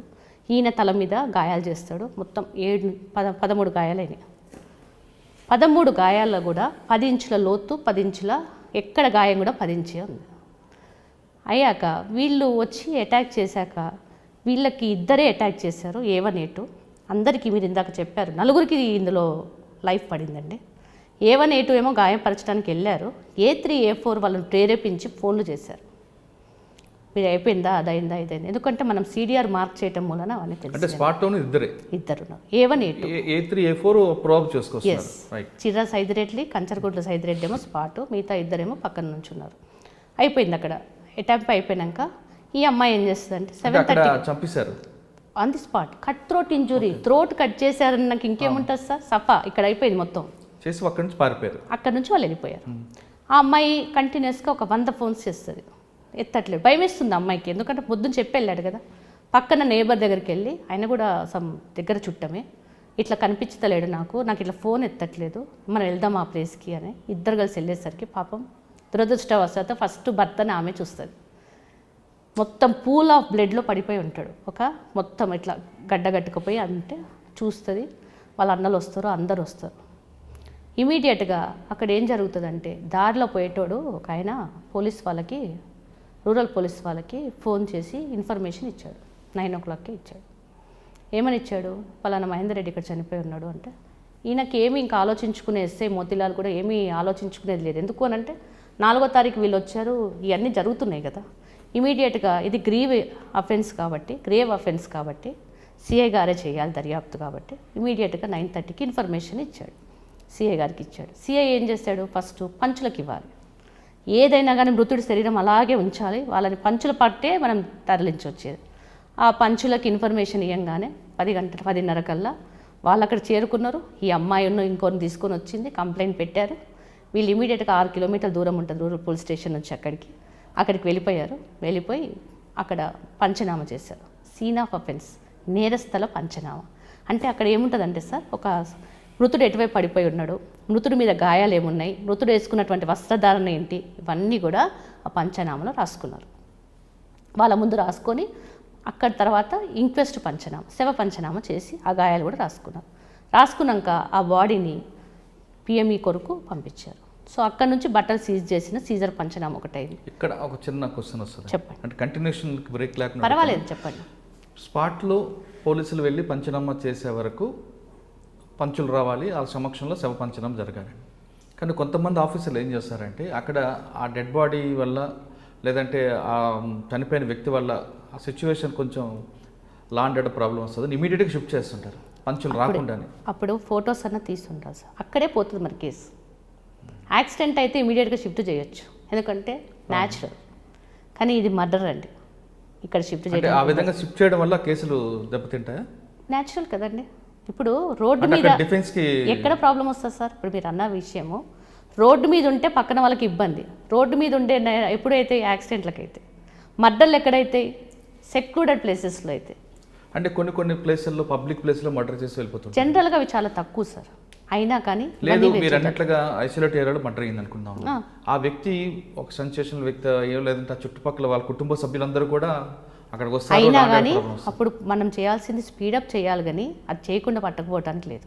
ఒకవేళ ఆ సిచ్యువేషన్ వచ్చింది అనుకుంటా కేసు వీగిపోతుంది సార్. ఓహో. సీన్ ఆఫ్ అఫెన్స్ ఖచ్చితంగా అట్లాంటప్పుడు యాజ్ ఇమీడియట్లీ యాజ్ పాసిబుల్ ఎవరైనా అక్కడ ఉన్న వాళ్ళు చూస్తున్న వాళ్ళతో కూడా పంచులు వీఆర్ఓలు వీఆర్ఏలే అక్కర్లేదు, దారిలో ఎవరన్నా మంచి రెస్పెక్టబుల్ పర్సన్ పంచు కింద తీసుకోవచ్చు. అక్కడ పక్కనున్న సీన్ ఆఫ్ అఫెన్స్ పక్కనున్న ఊరు వ్యక్తిని ఎవరైనా పిలిచి చూడండి మీరు చూడండి ఇవన్నీ తీస్తున్నాము, ఇక్కడ జరిగింది, మృతుడు ఇటువైపు పడిపోయి ఉన్నాడా అటువైపు పడిపోయినాయో, ఆయన మీద గాయాలు ఏంటి, ఆయన వేసుకున్నటువంటి వస్త్రధారణ ఏంటి, ఇవే రాస్తారు. చేసుకోవచ్చు. అందుకు మీరు అన్నట్లుగా ఫోటో వీడియో కూడా తీయచ్చా? అన్నీ తీయాలి, తీయొచ్చగా తీయాలి. ఎందుకు అనంటే రేపు కోర్టులో కూడా అనటానికి లేదు, చేయలేదు అని పోలీస్ వాళ్ళు అనటానికి లేదు. ఇప్పుడు ఎస్సీ ఎస్టీ కోర్టు కేసెస్లో ప్రతిదీ వీడియోగ్రాఫ్ చేస్తున్నారు సార్. ఎందుకంటే తర్వాత సాక్ష్యం కూడా వీడియోగ్రాఫ్ చేస్తున్నారు. ఓకే, ఇప్పుడు మనం ఒరిజినల్ కేసులోకి వద్దాం. అది అయిపోయాక పిఎంఈకి పంపించారు 4 గంటలకి. పిఎంఈ అయిపోయాక ఆ డాక్టర్ చెప్పినటువంటి ఇంజురీస్, శవ పంచనామాల ఇంజురీస్ కూడా కలిసాయి. ఈ కేసుకి బలం అయిన తర్వాత 7వ తారీఖు కదా సార్ ఇది జరిగింది. వీళ్ళు ఏం చేశారంటే పోతూ పోతూ వాళ్ళిద్దరు కలిసి నార్కట్పల్లి బస్ స్టాండ్లో వాళ్ళ ఏదైతే వెహికల్ తెచ్చుకున్నారో ఆ పార్కింగ్ ఏరియాలో పార్క్ చేసుకొని శుభ్రమైన బట్టలు వాళ్ళు తెచ్చుకునే వేసేసి వాళ్ళకు ఉన్నటువంటి ఆ నేరస్థల మరకలు ఎన్ని ఉన్నటువంటి లుంగీలు వాడారు, అవి వేరే వాడారు. లుంగి ఈజీగా ఉంటుంది కాబట్టి అవి వాడేసినవి అన్నీ ఒక ప్లాస్టిక్ కవర్లో పెట్టి అక్కడ చక్రపాణి ఓపెన్ ఏరియా అని ఉంది, ఆ ఓపెన్ ఏరియాలో పడేసి డంప్ చేసేసి అక్కడి నుంచి వాళ్ళు వెళ్ళిపోయారు. పోలీస్ వాళ్ళకి తెలిసింది విషయం, ఎవరో 2 వ్యక్తులు ఇట్లా వచ్చి వెళ్ళిపోయారని పార్కింగ్ ఏరియాలో సర్వేలెన్స్ పెట్టారు. 15వ తారీఖు 7వ నెల 2017 రోజు ఇన్ఫర్మేషన్ వచ్చింది, ఆ పార్కింగ్ ఏరియాకి వెహికల్ తీసుకెళ్ళటానికి వాళ్ళు వచ్చారని. ఇమీడియట్గా పోలీస్ అక్కడికి పంచులకు ఫోన్లు చేసిండు, సీఐ అక్కడికి పంపించాక అది మొత్తం పార్కింగ్ ఏరియా అంత రద్దీ ప్రాంతం కాబట్టి ఇక్కడ షిఫ్ట్ చేసుకోవచ్చు. అక్కడ నుంచి పోలీస్ స్టేషన్కి అక్కడ నార్కెట్పల్లి పోలీస్ స్టేషన్కి షిఫ్ట్ చేశారు. షిఫ్ట్ చేసి కన్ఫెషన్ పంచనామా, నేరస్తుడి ఒప్పుకోలు పంచనామా. ఇక్కడ మళ్ళీ చట్టం ఎట్లా అంటే పరిస్థితి ఒప్పుకున్నంత మాత్రాన పోలీస్ వారు దాన్ని ఎవిడెన్స్ కింద తీసుకోరు. ఒప్పుకున్న దాని వలన it should lead to some discovery of fact ఏదన్నా కనుక అంటే నేను ఇక్కడ చంపాను అని ఒప్పుకోవటం, చంపినటువంటి కత్తిని ఆ పలానా దగ్గరికి వెళ్ళి పూడ్చి పెట్టాను అన్నప్పుడు చంపానన్న దాన్ని తీసుకోవద్దు, కత్తి పూడ్చుకున్నప్పుడు మాత్రం ఈ దాని వలన దాని ఎవిడెన్స్ కింద తీసుకోవచ్చు. అంటే అక్కడ కూడా పంచుల సమక్షంలో తీయాలి కదా? అవును, విఆర్ఓ. అవును, విఆర్ఓలైనా కొంతమంది ఆఫీసర్లు అది అంటే మీరు అన్నట్లుగా ఆ సిచ్యువేషన్లో దొరికినప్పుడు ఇమీడియట్గా పికప్ చేస్తారు, పంచిన టైం దొరక్క విఆర్ఓ కానీ అందుబాటులో లేకపోతే తర్వాత విఆర్ఓ పిలిపించి మేము పలానా రాసాము పలానా సంతకం పెట్టుకుని చేస్తుంటారు. మీరు అడిగినటువంటి ఎక్విటల్స్ రావడానికి కారణమే అవి సార్. ఇప్పుడు అది ఒక లోపం, మీరు అన్నదంతా వాస్తవం, అదొక లోపంను ఖచ్చితంగా డిఫెన్స్కి నేరస్తుడికి అనుకూలంగా అవుతుంది. సో పోలీస్ వారు చేసిన ఆ తప్పిదాలే వాళ్ళకు అనుకూలం. అంటే పోలీస్ వాళ్ళని కూడా నేను నిందించట్లేదు, ఆ టైంకి దొరకదు. ఎన్నో నేరాలు జరుగుతుంటే ఒకటే ఎస్ఐ ఉంటాడు, ఒకటే సిఐ ఉంటాడు, వాళ్ళు అన్ని ప్లేసెస్కి వెళ్ళాలంటే కష్టం అవుతుంది. ఇప్పుడు నేను చేసినటువంటి దాంట్లో కూడా పాపం మా సిఐ ఛార్జ్ తీసుకున్నాక 4 మర్డర్లు అదే దాంట్లో. అయ్యో సార్, ఈ కేసులో తీసుకుంటే వాళ్ళు వచ్చే పార్కింగ్ ప్లేస్కి వచ్చేసారు కదా, పార్కింగ్ ప్లేస్కి వచ్చాక ఒప్పుకున్నాక ఆ పంచులు వచ్చారు. వాళ్ళ తర్వాత ఏం చేశారంటే మేము నేరం చేసాము, ఇట్లా తాగాము, లాడ్జ్లో ఉన్నాము, ఫలానా వాళ్ళిద్దరు ప్రేరేపించారని వాళ్ళే చెప్పారు. ఆ తర్వాత వాళ్ళు ఏం చేశారు, నార్కట్పల్లి బస్ స్టాండ్ పక్కన చక్రపాణి ఓపెన్ ఏరియా దగ్గరికి తీసుకెళ్లారు. ఆ నేరస్తులతోటి పంచులను తీసుకుపోవాలన్నమాట. తీసుకుపోయాక పంచుల సమక్షంలో ఆ ప్లాస్టిక్ కవర్ తీసుకొచ్చి నేరానికి మేము వాడినటువంటి బట్టలు ఇవే అని వాళ్ళ ముందు చూపించారు. సో అక్కడ పంచు చిట్లు అతికిచ్చి వాటికి పెడతారనమాట. అక్కడి నుంచి మళ్ళీ వాళ్ళు ఏం చేశారంటే కత్తులతో పొడిచారు కదా, ఆ కత్తుల్ని బత్తాయి తోటలో పడేశారు తెలివిగా. ఎందుకంటే బత్తాయి తోటకు వాడే కత్తులే ఎవడ పడేసిందని అనుకుంటారు ఆ బత్తాయి తోట. సో మళ్ళీ అక్కడి నుంచి బత్తాయి తోటకి వెళ్ళారు. బత్తాయి తోటలో ఆ కత్తులను కలెక్ట్ చేసుకున్నారు. కలెక్ట్ చేసుకొని ఎక్కడ కొన్నారో అక్కడికి కూడా తీసుకుపోయారు ఈ పంచులు. రీకన్స్ట్రక్షన్ కాదు, సీన్ని కన్స్ట్రక్షన్ కాదు, కన్ఫెషన్ కింద రికవరీ అనమాట. దాన్ని రికవరీ అయితే దాన్ని వ్యాలిడ్ అవుతుంది అనమాట, 27 ఉంటుంది అది. అక్కడ నుంచి మళ్ళీ అక్కడికి వెళ్ళారు. ఆ అగ్రోకెమికల్స్లో ఎక్కడైతే కత్తులు కొన్నారో అది తీసుకున్నారు. మళ్ళీ అక్కడి నుంచి ఎక్కడైతే కత్తులు నూరించుకున్నారో అక్కడికి కూడా వెళ్ళారు. ఇప్పుడు మన కోర్టుకి ఏమైందంటే చూసిన వాళ్ళు లేకపోయినా అక్కడ పోలీస్ వాళ్ళు ఏం చేశారంటే కేసు కట్టలేదు కానీ జనరల్ డైరీ అనేది ఒక డాక్యుమెంట్ ఉంటుంది. జీడీ ఎంట్రీ కనుక ఏ దానికైనా ఇన్ఫర్మేషన్ ఇవ్వాలి. ఐఓ గారికి సాక్ష్యం వచ్చింది సార్, ఐఓ గారిని సాక్ష్యం అడుగుతున్నారు. ఆ టైంలో నేను 130, 145కి ఐఓ గారిది సాక్ష్యం వచ్చింది. డిఫెన్స్ అడ్వకేట్ చాలా అడిగాడు, జనరల్ డైరీలో ఎంటర్ చేశారా, జనరల్ డైరీలో ఎంటర్ చేస్తే కోర్టులో ఎందుకు వేయలేదు అని. జడ్జి గారు కంప్లీట్ చేద్దాం sir I want a break నేను అన్నాను. బికాస్ నేను డయాబెటిక్, నాకు లంచ్ కావాలి అని చెప్పాను. టైప్ ఇచ్చాడు, జీడీని కాల్ఫర్ చేశాను. రూరల్ పోలీస్ స్టేషన్ నుంచి జీడీని కాల్ఫర్ చేశారు. నేను చేసినటువంటి స్టెప్ ఇదే సార్. జీడీని కాల్ఫర్ చేయంగానే వెంటనే అక్కడ ఎస్పీ గారికి ఫోన్ చేయంగానే సిఐ ఎస్పీ గారు ఎస్పీ గారితో చెప్పంగానే సిఐ గారిని పంపించారు. ఆ రూరల్ పోలీస్ స్టేషన్ జీడీ వచ్చింది. జీడీ అంటే ప్రివిలేజ్ డాక్యుమెంట్. ఆ జీడీ తీసుకొచ్చేసి జడ్జి గారి ముందు వేసాం. అప్పుడు ఇప్పుడు వేస్తున్నాం. జీడీని మార్చేది ఎవరు లేరు. అంటే చక్కగా అందులో 3వ తారీఖు 7వ నెల 2017 ఈ మహేందర్ రెడ్డి ఈ అమ్మాయి వచ్చి ఈ కంప్లైంట్ వచ్చి మాకు ఇక్కడ పెట్టింది కేసు. ఈ శోభా అన్న ఆమె కూడా కేసు పెట్టింది. ఇంకో తప్పు ఏంటంటే వీళ్ళందరూ రిజల్యూషన్ పాస్ చేసుకున్నారు కదా, అది డిఫెన్స్ వాళ్ళు మార్క్ చేసుకున్నారు. ఏమి 7వ తారీఖు మాట్లాడుకుంటామని. నేను జనరల్ డైరీ వెంటనే 311 పిటిషన్ ఒకటి రెడీ చేసుకున్నా. అవన్నీ రెడీ చేసుకున్నాక జడ్జి గారిని అడిగాను, సార్ జీడీని కాల్ఫర్ చేయాలి అని అంటే చేశాను నేను, ఇప్పుడు ఇది అడ్మిసిబిలిటీ అవుతుంది అంటే డిఫెన్స్ అన్నారు కదా, ఎట్లా అడ్మిసిబిలిటీ అవుతుంది, మీరు అప్పుడు వేయలేదు కదా అని. సెక్షన్ 8 ఇండియన్ యాక్ట్లో ఉంటుంది, motive preparation previous or subsequent conduct. Previous conduct ఎలా ఉంది, subsequent conduct. So previous conduct ఇది. సో ప్రీవియస్ కాండక్ట్లో వివాదాలు ఉన్నాయి కదా, చంపుదామన్న ఆలోచన ఉంది కదా, నాలెడ్జ్ ఉంది కదా, మోటివ్ ఉంది కదా, ఇంటెన్షన్ ఉంది కదా. So that is sufficient. So 311 అక్కర్లేదమ్మా, ఇదేం అక్కర్లేదు, డైరెక్ట్గా రీఎగ్జామినేషన్ చేయి ఐఓ తోటి అంటే జీవోని చూపించాను, ఆ జీడీని చూపించారు. రిఫ్రెషింగ్ చూడండి ఐఓ గారు, ఈ జీడీలో ఎంటర్ అయి ఉన్నాయి, మీదేనా అంటే మా పోలీస్ స్టేషనే. ఒకటి జీడీ అదేంటంటే కొన్ని నెలల నుంచి ఉంటుంది కదా, ఆ నెలది మొత్తం కూడా చూసి సార్ జిరాక్స్ కాపీస్ పెట్టుకొని మార్క్ చేసుకొని ఒరిజినల్ జీడీ మాకు ఇచ్చారు. ఇచ్చాక ఆర్గ్యుమెంట్ స్టేజ్ సార్. ఆర్గ్యుమెంట్ స్టేజ్లో నేను చేసింది ఏంటంటే, because there are no eye witnesses, circumstantial evidence మీద సైటేషన్స్ తీశారు. సర్కమ్స్టాన్సెస్ తోటి ఎట్లా కేసు కనెక్ట్ చేయొచ్చు, ఇది మోటివ్ ఉంది. ప్రతి మర్డర్కి కూడా 300 ప్రూవ్ చేయాలంటే 3 ఇంగ్రీడియంట్స్ ఉండాలి సార్. ఫస్ట్ ఏంటంటే ఇంటెన్షన్ ఉండాలి, అంటే నేరం చేయాలన్నటువంటి చెడ్డ ఆలోచన ఉండాలి. మర్డర్ కావాలంటే injury inflicted is sufficient in ordinary course to cause death. అంటే సఫిషియంట్ అంటే అది పొడిచినటువంటి పొడుపైన ఆ ఇంజురీ ఎలా ఉండాలంటే, వాడు వస్తాదైనా బలవంతుడైనా ఎట్లాంటి వాడికైనా కానీ ఆ ఇంజురీ వలన ప్రాణం ఖచ్చితంగా పోయే విధంగా ఉండాలి అని. అంటే వైటల్ పార్ట్స్, హార్ట్ అయినా, తలకాయ అయినా, థ్రోట్ అయినా, ఇవన్నీ కూడా వైటల్ పార్ట్స్. వన్స్ ఇక్కడ ఈయనకున్న ఇంజురీ ఏంటి, కట్ థ్రోట్ ఇంజురీ.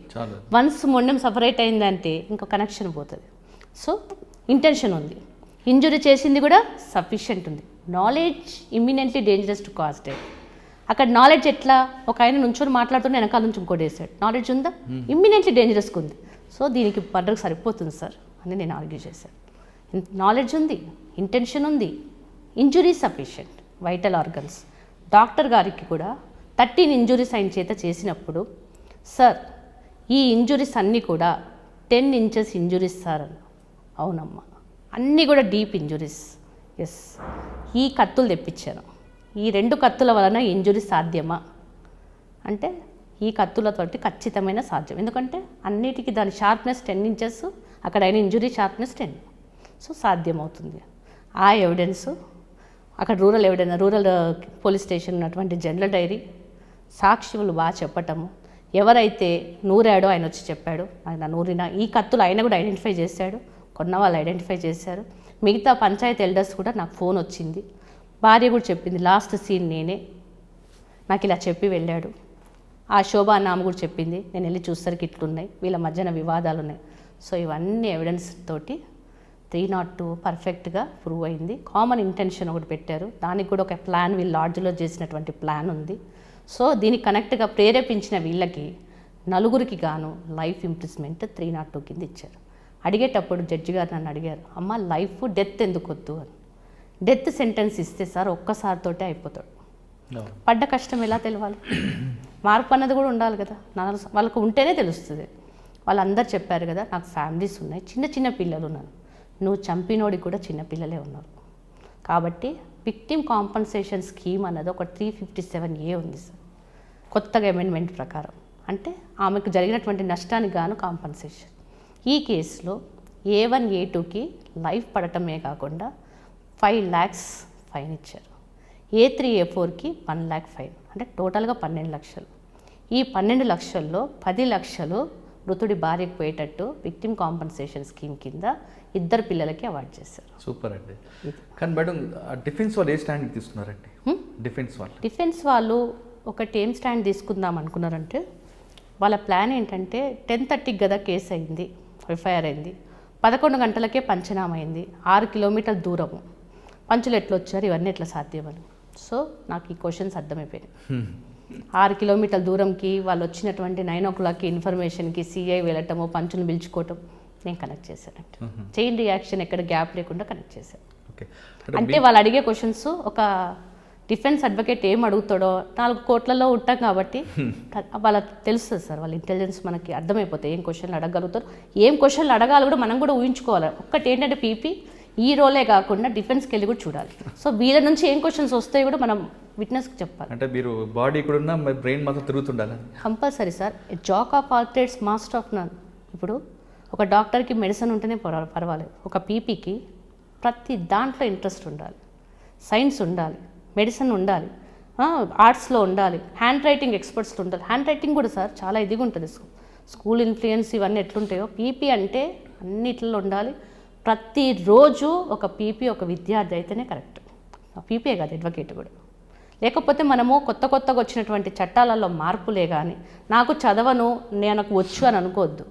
లా అనేది ఒక సముద్రం. నాకున్న నాలెడ్జ్ చిన్న చుక్క లాంటిది, అక్కడ స్మాల్ డ్రాప్ ఇన్ దట్. చదవాల్సిన చాలా ఉంది. చాలా. ఒక్క యాక్టర్ సార్, ఇప్పుడు ఐపీసీలోనే 511 సెక్షన్లు ఉంటాయి.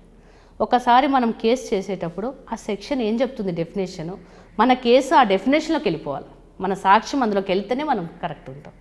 కేసు వేరే 161 పట్టుకున్నాం అనుకోండి, కలవదు కేసు. మేడం మీరు ఇప్పుడు నల్గొండ కేసులో ఆ సర్కమ్స్టెన్స్ అనేది బిల్డప్ చేసుకొచ్చారు. ఎస్, అంటే ఫస్ట్ బిల్డప్ చేయటమే కాదు, చైన్ బ్రేక్ లేకుండా. అవునండి.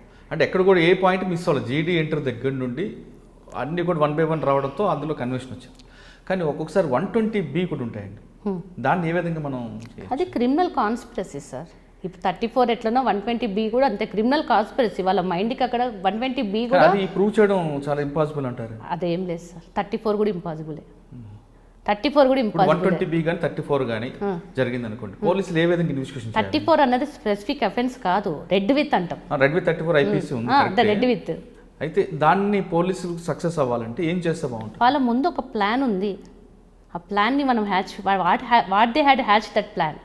వాళ్ళు ఏ విధంగా హ్యాచ్ చేశారు ఆ ప్లాన్? ఏం చేశారు? లాడ్జ్లలో కూర్చున్నారు, ప్రేరేపించుకున్నారు, కత్తి దగ్గరికి వెళ్ళారు, కొన్నారు, కొనటమే కాకుండా నూరిని దాకుండా అటెంప్ట్ చేశారు. ఇదంతా కూడా ప్లాన్. తర్వాత వాళ్ళకి ఫోన్ చేసి సిడిఆర్స్ కూడా మేము వేయటమైంది. మొత్తం 4 కనెక్ట్ చేసుకొని ఆ సిడిఆర్స్ అన్ని కూడా కోర్టులో వేసాం. ఒక్కటే సార్, మనం చేయగలగాలి, కేసులో సాక్షులు కొంచెం చెప్పగలిగితే మన ఇంటెలిజెన్స్ తోటే నిజమైనటువంటి కేసు జరిగిందంటే మనం ప్రూవ్ చేయొచ్చు. ఈ కేసు కాకుండా ఇంకా వేరే ఏదైనా మీకు చెప్పేది ఉందంటే? ఇది నేను అసలు యాక్చువల్గా నేను చేసే కేసు కాదు సార్, నేను అడిషనల్ పీపీ గ్రేడ్ 2. మర్డర్ కేసులు చేయాలంటే పీపీ అవ్వాలి. కాకపోతే అక్కడ ఎవరు క్యాడర్ పీపీ లేకుండా ఉండటం వలన, టెన్యూర్ పీపీకి ఇస్తే కొంచెం ప్రాబ్లం అవటం వలన ఆ కేసు నాకు మధ్యలో ఇచ్చారు ఒక జీవో ద్వారా. యాక్చువల్గా మా అన్ని ఇప్పుడు మా రేంజ్ అంతా 306, 307 వరకే. నేను కొంచెం ముందుకు వెళ్ళిపోయి 302 చేశాను అంతే. మీకు ఫస్ట్లో ఒక క్వశ్చన్ అడిగానండి. చెప్పండి. మీరు 2 పాత్రలు పోషిస్తున్నారు, ఒకటి పీపీ, ఇంకోటి ఇంట్లో హోమ్ మినిస్టర్ పాత్రను ఎలా మీరు మేనేజ్ చేస్తున్నారు? రెండింటికి ఇబ్బంది లేకుండా ఉండాలి కదా సార్. ఒక హౌస్ వైఫ్ చాలా అదృష్టవంతురాలు సార్. ఎందుకనంటే ఆమెకి 24 గంటల టైం ఉంటుంది కాబట్టి పనిని కూడా మంచిగా పోస్ట్ పోన్ చేస్తూ సీరియల్స్ చూసుకుంటూ ఎలా చేయొచ్చు. కానీ వన్స్ వర్కింగ్ విమెన్ అయితే మైండ్ మనము కాన్సన్ట్రేట్, మనకు కూడా ఖచ్చితంగా ఒక ప్లాన్ ఉంటుంది. 9 o'clock కల్లా మనం బయటికి వెళ్ళాలి అని అంటే మన దినచర్య ముందే స్టార్ట్ అవుతుంది. ఎక్కడ గ్యాప్ లేకుండా ఏ సీరియల్ చూడము, ఎవరితో మాట్లాడము, ఏం చేయము, మన పనులన్నీ మనం చక్కబెట్టుకోవాలి. ఫస్ట్ ప్రతిదానికి ఒక నానుడి ఉంటుంది, ఇంట గెలిచి రచ్చ గెలిచమని. ఇంట్లో మనము ఉన్న వాళ్ళకి తిండి పెట్టకుండా ఏది చేయకుండా సతాయించి బయట ఎంత చేసినా వాల్యూ ఉండదు sir. First of all we are human beings, that too women. So విమెన్కి ఉండేటి కొన్ని పనులు ఉంటాయి. ఎంత వద్దనుకున్నా కానీ, ఎన్ని చట్టాలున్నా, ఎన్ని హక్కులున్నా, విమెన్గా మన బాధ్యత కూడా మనం చేయాల్సి ఉంటుంది.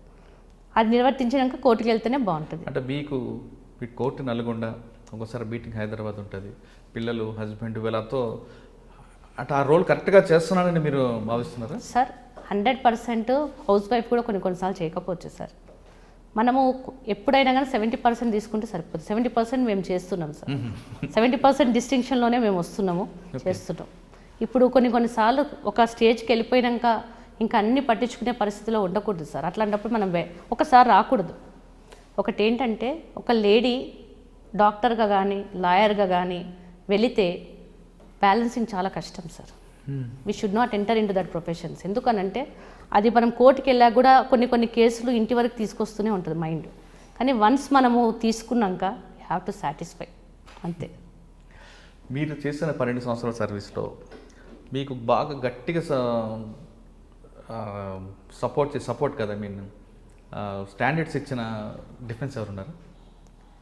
నాకు స్టార్టింగ్ ఒకటి ఏంటంటే, నేను చిన్న చేప పిల్లల సముద్రంలో పడ్డట్టు ప్రాక్టీస్ లేకుండా ఏం లేకుండా నాంపల్లి కోట్లో పడ్డా. సో ఆ చేప పిల్ల ఈదన్నా ఈదాలి, ఫోన్ అన్నా పోవాలి. నేను ఈదాను సార్. ఎందుకనంటే స్టార్టింగ్లోనే నాకు స్ట్రాంగ్ అడ్వకేట్స్ దొరికారు.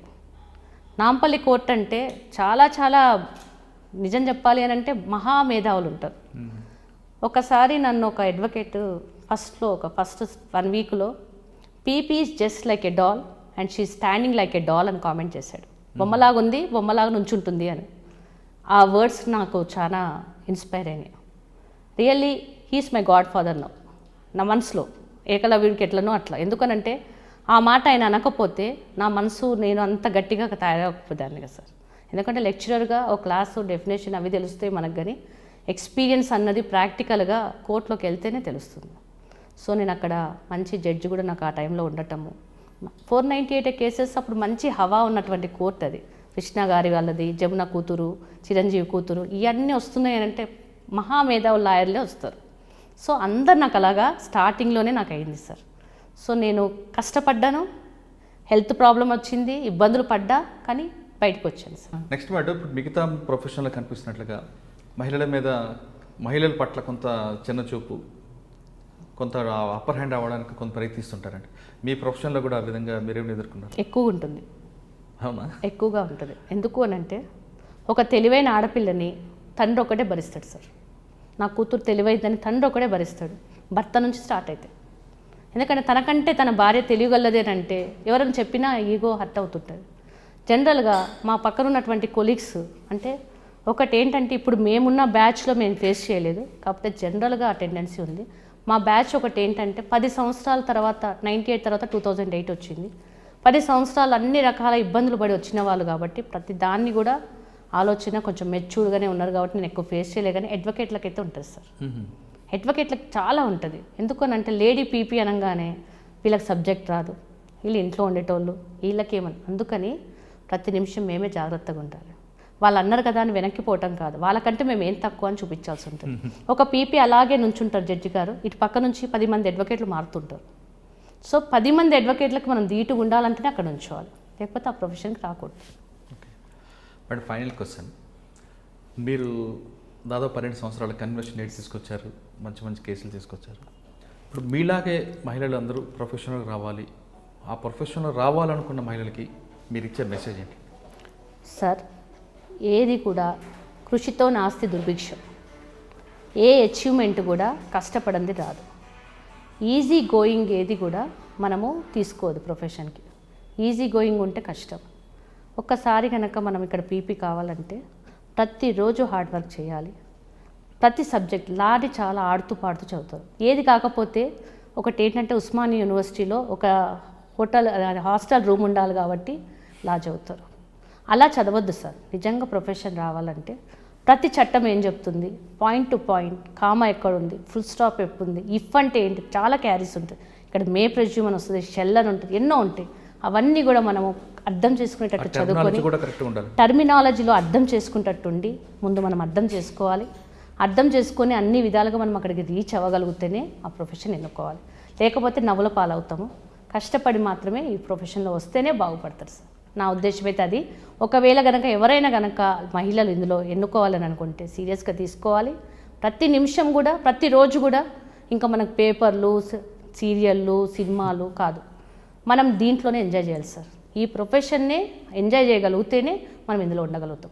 వన్స్ వచ్చాక అమ్మ ప్రతిరోజు కేసు అదంటే, నేనైతే దీంట్లోనే ఎంజాయ్ చేస్తాను. ఫంక్షన్స్కి తక్కువగా వెళ్ళాల్సి వస్తుంది, అన్ని కొన్ని కుछ పానే के लिए कुछ కోనా పడతాయి అని ఉన్నది కదా సార్. కాబట్టి ఇది రావాలి అన్నా ఏది కావాలన్నా కానీ కొన్ని ఇబ్బందులు మాత్రం ఫేస్ చేయాలి. కానీ దాని సంతోషం మనకు ఈ ప్రొఫెషన్లో ఇప్పుడు నేను కేసు చేశాను, జీవితాంతం నాకు ఇది గుర్తుంటుంది సార్. అమ్మాయికి 10 లక్షల రూపాయలు ఇప్పించటము, అమ్మాయి ఎంత మాట అందంటే ఇది మీరే తీసుకోవాలి, నాకు ఎందుకమ్మా నీ పిల్లలకి ఇచ్చారు, నాకు అవసరం లేదు అట్లాంటిది. కానీ ఆ ఆనందము సన్మానాలకు ఉండదు, దేనికి ఉండదు. ఎందుకంటే మనస్ఫూర్తిగా మనం పనిచేసినటువంటి ఆనందము అది మనకు మాత్రమే తెలుస్తుంది sir. I felt very happy with this case.